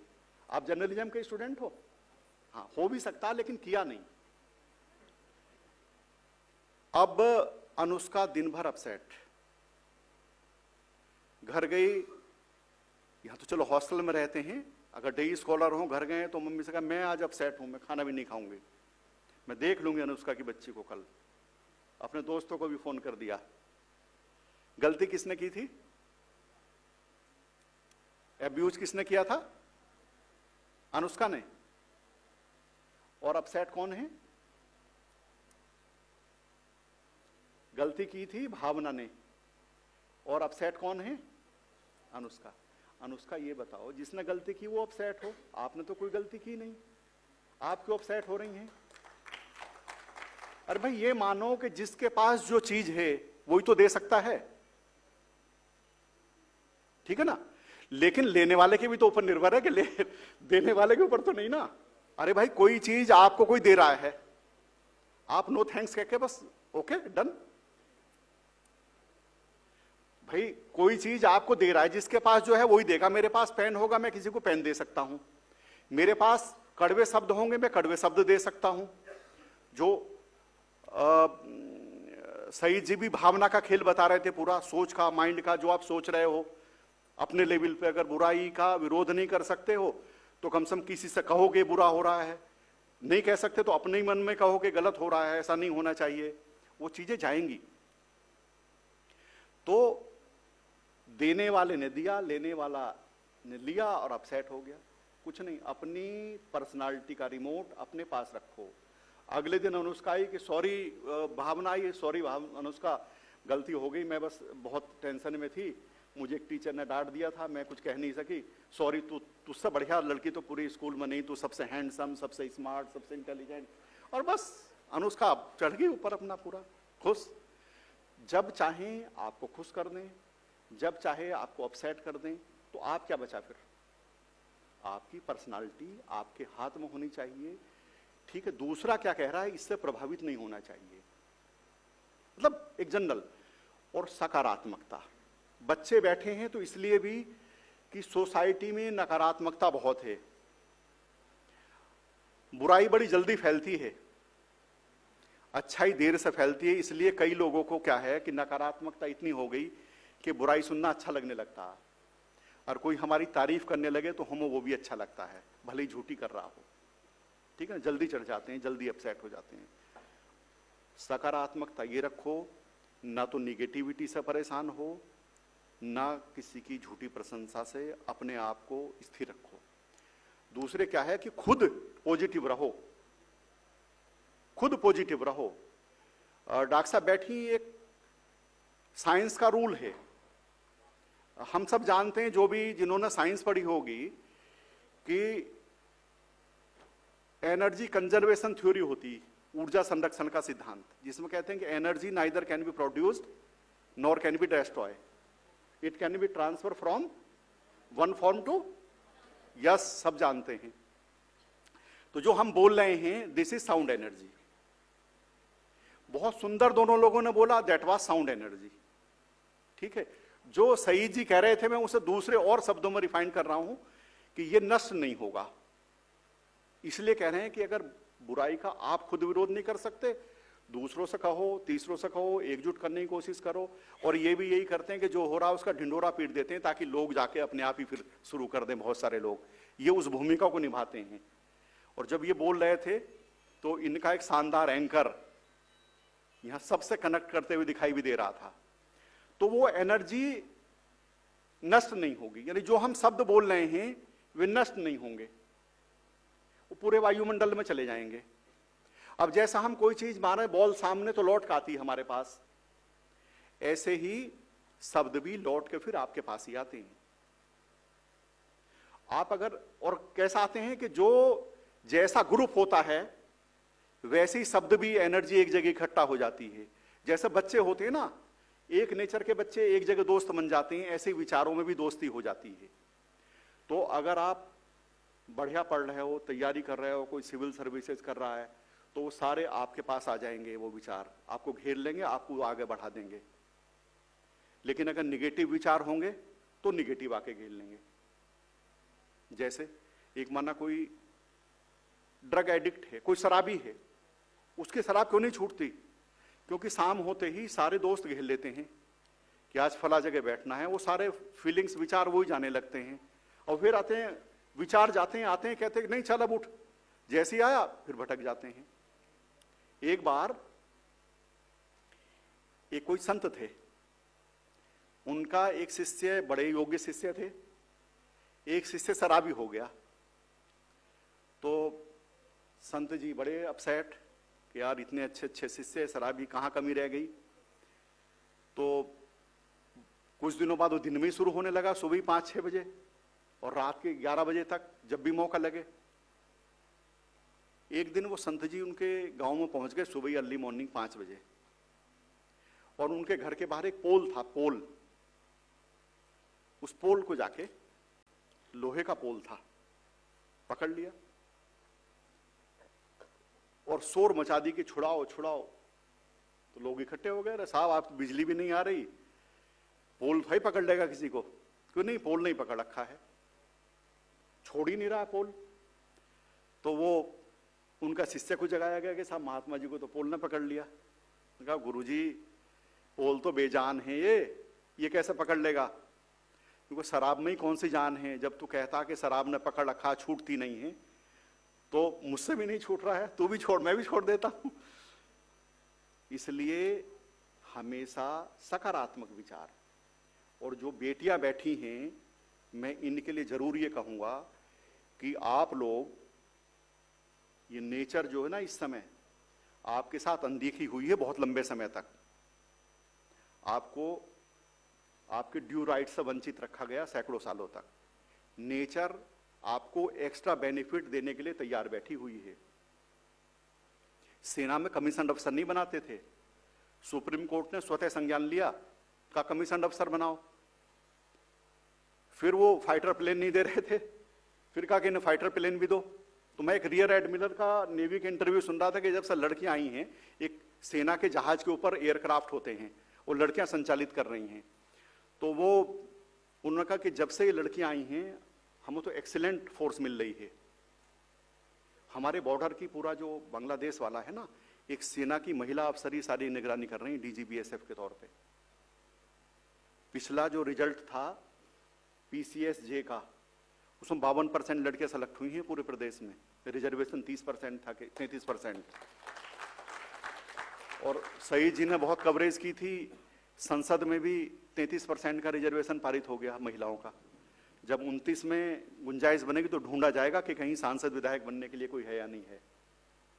नेचर नेचर नेचर आपको दे रही है, आपको और ज्यादा सिंसियर होना है। इसका मतलब लड़कों को नॉन सिंसियर नहीं होना है, आप तो जो हैं, लेकिन लड़कियां अगर थोड़ा सा सिंसियर रहेंगी तो एक्स्ट्रा बेनिफिट नेचर दे रही है आपको, आप बहुत आगे बढ़ेंगी। सीसीएस यूनिवर्सिटी के दीक्षांत समारोह की खबर पड़ी थी, 72% गोल्ड मेडलिस्ट लड़कियां हैं, आपने भी पढ़ी होगी। और वो कोर सब्जेक्ट जो पहले पढ़ती नहीं थी, फिजिक्स, इंजीनियरिंग, मैथ्स, उन सारे सब्जेक्टों में गोल्ड मेडलिस्ट लड़कियां हैं, बहुत आगे जाएंगी। सकारात्मकता, समाज के प्रति जिम्मेदारी का भाव। नेताजी की जयंती भी यही संकल्प लेने के हैं जो शुरुआत में सल्या जी ने की और आगे बढ़ाया शहीद जी ने, जिम्मेदारी का भाव। और ये ध्यान रखना कि नकारात्मकता बहुत जल्दी फैलती है, उससे बचना है। सकारात्मकता, जब भी मुंह, पहले लोग कहते थे गांव में कि जब भी मुंह खोलो शुभ शुभ बोलो, इसका भाव यही था जो आज उसे पॉजिटिविटी के रूप में लेते हैं कि बी पॉजिटिव। उस पर बड़ी बड़ी क्लास होती हैं, बड़े बड़े वर्कशॉप होते हैं, कैसे सकारात्मक बने, बहुत सारी किताबें आ गई, मोटिवेशनल स्पीकर्स आ गए। भाई एक सूत्र है कि अच्छा बोलो, किसी के प्रति दुर्भावना मत रखो, किसी को अपने शब्दों से भी, कड़े शब्दों से भी किसी के प्रति इस्तेमाल मत करो। ये बहुत सुंदर बगीचा जो हम सारा देख रहे हैं ना, ये पूरा ब्रह्मांड, यही प्रकृति है, यही भगवान है, यही ईश्वर है, यही अल्लाह है। इसमें जो रह रहे हैं उन सबकी मदद करो, आगे बढ़ोगे। बस एक छोटी सी 1 मिनट की कहानी। गुरु नानक देव आमतौर से पूरे एशिया में पैदल ही घूमे हैं, तो वो एक बार पेशावर के नजदीकी थे।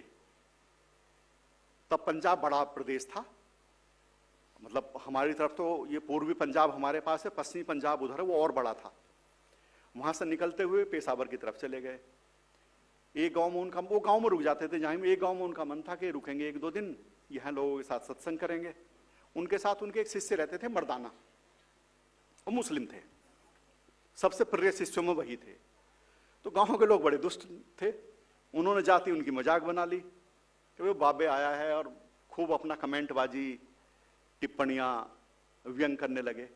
खैर वो जैसे तैसे रात को रुके गांव के बाहर एक कुटिया में, और सुबह चलने लगे तो फिर सब लोग इकट्ठे हो गए, सब उनकी मजाक बनाए। तो उन्होंने कहा तुम सब लोग यहीं आबाद रहो, कोई बात नहीं। मर्दाना को लगा बस संत हैं, तो उन्हें कोई किसी से कोई हुआ नहीं, इसलिए कहा तुम सब यहीं खुशहाल रहो, यहीं आबाद रहो। बाद में कहीं वो मुल्तान के आसपास किसी जगह थे, तो 1 दिन रुकना था, 3 दिन रुकना पड़ा। इतने भावनाशील लोग थे, और जब चलने लगे तो बहुत सारे लोग रोने लगे, भावुक हो गए कि गुरुजी फिर आना। उन्होंने बड़े कहा कि तुम सब लोग बिखर जाओ, उजड़ जाओ, दूर दूर तक फैल जाओ। मर्दाना को बहुत पिंच हुआ, यार जो दुष्ट थे उन्हें तो कह रहा कि यहीं आबाद रहो, और इन्हें कह रहे तुम उजड़ जाओ, दूर दूर तक फैल जाओ, बिखर जाओ। एक दिन पूछा अकेले में कि गुरु महाराज आपने दुष्टों को तो कह दिया कि यहीं रहो, और उन्हें कह रहे तुम बिखर जाओ, दूर दूर तक फैल जाओ, उजड़ जाओ। तो उनका मर्दाना वेरी सिंपल, अच्छाई बिखरनी चाहिए, बुराई सीमित रहनी चाहिए। बहुत बहुत धन्यवाद।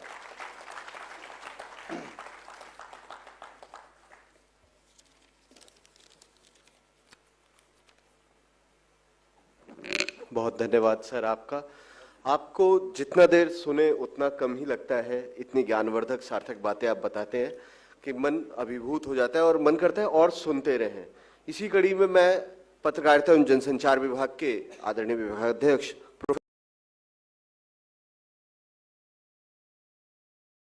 जोरदार तालियों के बीच प्रोफेसर डॉक्टर रितेश चौधरी जी। मैं मंचासीन अतिथियों से अनुमति लेते हुए बिना किसी औपचारिकता की एक बात कहना चाहता हूं कि हमारे अतिथियों ने जो बात हमें कही उसके संदर्भ में हमें आज़ादी और ख़ास तौर से वैचारिक आज़ादी को लेकर बहुत महत्वपूर्ण बातें कहने की कोशिश की है। दोस्तों 1950 में एक पंजाबी नॉवल आया था पिंजर, अमृता प्रीतम का बहुत ही चर्चित उपन्यास रहा। 2009 में उसका अंग्रेजी रूपांतरण भी हुआ और 2003 में उसके ऊपर चंद्रधर प्रकाश द्विवेदी जी ने उसके ऊपर एक फिल्म का निर्माण भी किया जिसमें उर्मिला मातोंडकर एक मुख्य भूमिका में थी, जो मुख्य नायिका थी पूरो। उस फिल्म के अंत में एक पिंजरा होता है दोस्तों, और उस पिंजरे को खोल दिया जाता है कि उससे पंछी उड़ जाए, लेकिन सांकेतिक रूप में दिखाया जाता है वो पंछी नहीं उड़ता है। पंछी क्यों नहीं उड़ता? उसे जो आज़ादी मिल गई, वजह वो मानसिक रूप से तैयार नहीं था, उसकी परिस्थितियां और अन्य चीजें ऐसी थी।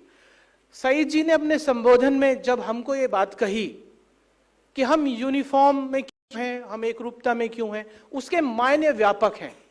हमें मानसिक रूप से आजाद होने की बात है। दोस्तों, मैं पता है बातचीत, हमारे विश्वविद्यालय में बहुत सारे बुद्धिजीवी लोग हैं, हम बातचीत करते हैं। मैं हमारे माननीय कुल सचिव महोदय जफर जी के साथ बातचीत कर रहा था और मैंने उन्हें पत्रकारिता, क्योंकि हमारे अंदर ऊर्जा का भाव भरता है ना, क्रांतिकारी बात कहता है, मैंने उनसे इस बात को कहा कि मुझे फैज साहब की वो पंक्ति बड़ी आकर्षक लगती है। मैंने उनसे कहा, हम मेहनत कश इस दुनिया से जब अपना हिस्सा मांगेंगे, एक खेत नहीं, खलियान नहीं, हम पूरी दुनिया मांगेंगे। हमारे अंदर है कि हम सब कुछ मांग लेंगे, लेकिन मैं आपको एक बात कहूं, यह पत्रकारिता का जुनून है, हमारा काम भी है जुनून भरना। लेकिन जफर साहब ने बहुत संजीदगी के साथ मुझसे एक सवाल पूछ लिया। शायर लुधियानवी साहब ने एक बात कही है, ये दुनिया अगर मिल भी जाए तो क्या है, क्या कीजिएगा उसका? आपको सबसे पहले मानसिक रूप से इस बात के लिए तैयार होना है कि अगर आजादी मिल भी जाती है तो उस आजादी का आप क्या कीजिएगा। यह प्रश्न हमारे मन में, हमारे चित्र में बड़ा होना चाहिए, हमारी सोच में बड़ा होना चाहिए। हमारे आदरणीय हमारे आज के मुख्य अतिथि महोदय ने एक कहानी सुनाई। अगर इजाजत हो, समय की कमी है, मैं आधा मिनट की एक कहानी सुना देता हूं। एक ऋषि थे जो अपनी ऊर्जा के साथ ईश्वर के साथ संवाद करते हैं। ये बनारस की कोई घटना है और उस संवाद में वो ईश्वर से कहते हैं कि सब कुछ करना धरना आपके हाथ में होता है, और हम लोगों को किस लिए भेज दिया गया कि हम समाज में लोगों का दुख दर्द सुने। ऋषि मुनि हमारे जो भी आदर्श होते हैं, हम उनसे अपनी समस्याओं को कहते हैं, लेकिन हम समाधान नहीं कर पाते। समाधान करने चलते हैं तो आपकी तरफ से जवाब आता है, ये तो इसकी करनी का फल है। जब ईश्वर की तरफ से कोई, ये ऐसा पुराणों में लिखा है, सत्यता पर नहीं जाएंगे कि शब्द से ऐसा हुआ कि नहीं हुआ, लेकिन कहानी के भाव को समझना है। और वो घटनाक्रम था उस राज्य का, उस शहर का, जहां राजा हरिश्चंद्र जैसे व्यक्ति हुए हैं। वहां उन्होंने ईश्वर को क्या किया, जब प्रश्न पूछा और जवाब नहीं मिलता है तो वो ब्रह्मा विष्णु महेश को लाकर पेड़ से बांध देते हैं। जहां विष्णु है वहां छल है, वहां अपनी एक अलग तरह की प्रस्तुति है, वो एक नारी का रूप धारण करते हैं और त्राहिमाम मचा देते हैं। जब राजा हरिश्चंद्र को लगता है मेरे राज्य में ऐसा कौन पीड़ित है, और वो भी महिला, वो तुरंत जाते हैं और उन्हें खोल देते हैं, बंधनों से मुक्त कर देते हैं। उसकी आगे की घटना हम सबको पता है। ऋषि इतने नाराज हो जाते हैं कि हरिश्चंद्र के सपने में जाते हैं और उनसे मांग लेते हैं कि तुमने कहा था, कल वादा किया था सपने में कि मैं तुम्हें तुम्हारा राजपाट दूंगा। और वो हरिश्चंद्र जी को इतना परेशानी में डाल देते हैं, अपनी ऊर्जा को पूरा किसके साथ लगा देते हैं, राजा हरिश्चंद्र को परेशानी में डालने में, कि उनकी पत्नी भी एक किसी के घर में, साहूकार के घर में काम करती है, बच्चे को सर्पदंश हो जाता है और वो खुद एक डोम का काम कर रहे हैं। और लेकिन वो अपनी सत्य निष्ठा पे कायम रहते हैं, और महीना, 2 महीना, 4 महीना, 6 महीने के बाद उन्हें इस बात का आभास होता है ऋषि को कि शायद मुझसे ही कुछ गलती हो गई। और वो फिल्मों में आता है ना, तथास्तु, ऐसा करते हैं और सब कुछ वैसा ही हो जाता है जैसा पहले था। दोस्तों, जिसके अंदर इतनी ताकत है कि वो ब्रह्मा विष्णु महेश को बांध के लाके धरती पे रख सकता था, उसने 6 माह अपनी ऊर्जा कहां लगा दी? उसने 6 माह ऊर्जा केवल एक साधारण व्यक्ति, किसी एक गांव, एक शहर के व्यक्ति के साथ उलझने में लगा दी। पत्रकारिता को इस बात को भी समझना है कि हम जब आंदोलित होते हैं तो हम अपनी ऊर्जा समाज के सृजन के लिए लगा रहे हैं, संस्थागत लगा रहे हैं, या किसी व्यक्ति के साथ लगा रहे हैं। दोस्तों, लखनऊ में मेरी परवरिश हुई, मैं वहां पढ़ा वाला। लखनऊ में एक बात कही जाती है, अगर भाषा की शिष्टता हो और आचरण का तो दुनिया में कोई ऐसी बात नहीं है जो कही नहीं जा सकती, सुनी नहीं जा सकती। तो जो हमारे है ना, मैं अंतिम बात, वाणी को विराम दे रहा हूं। पत्रकारिता में हमारे सामने चुनौतियां आती हैं, जैसे शिव जी है ना, हम अपने आप को भूमिका में मान लेते हैं, और जिन पत्रकारों को हम तैयार करते हैं वो सारे वो भक्त होते हैं जो शिव जी के सामने, भोले बाबा के सामने जाकर कहते हैं कि हमने आपको प्रसन्न किया, आप हमें कुछ दीजिए। ऐसा ही एक व्यक्ति था भस्मासुर, उसने कहा शिव जी से कि आप मुझे ऐसा आशीर्वाद दीजिए जिसके सर पे हाथ रख दूं, भस्म हो जाए। तो उन्होंने कहा, तो उन्होंने कहा, पहले सबसे पहले आप पे ही चेक करता हूं। शिव जी आगे आगे और वो पीछे पीछे। पत्रकारिता में कई बार ये चुनौतियां हमारे सामने आती हैं कि जिन छात्रों को हम भेजते हैं वो पहले संस्था से ही सवाल पूछते हैं, संस्था की कमियों को, क्योंकि सब कुछ जानते हैं, उनके ऊपर सवाल खड़ा करते हैं। लेकिन शिव शिव हैं जिन्होंने आशीर्वाद दिया है, उसका समाधान भी जानते हैं। आप सबको उस घटनाक्रम का भी पता होगा। वो ऐसा कुछ परिस्थितियां रचते हैं कि भस्मासुर अपने सर पे ही हाथ रख लेता है और भस्म हो जाता है। हमें अपने आप से भस्म नहीं होना है, हमें अपनी मानसिक आजादी को लेके आना है। और दोस्तों, कल फिर आएंगे और आएंगे। रणवीर साहब का ही है फिल्म का गीत कि कल और आएंगे की कलियां चुनने वाले, मुझसे बेहतर कहने वाले, तुमसे बेहतर सुनने वाले। बहुत बहुत धन्यवाद।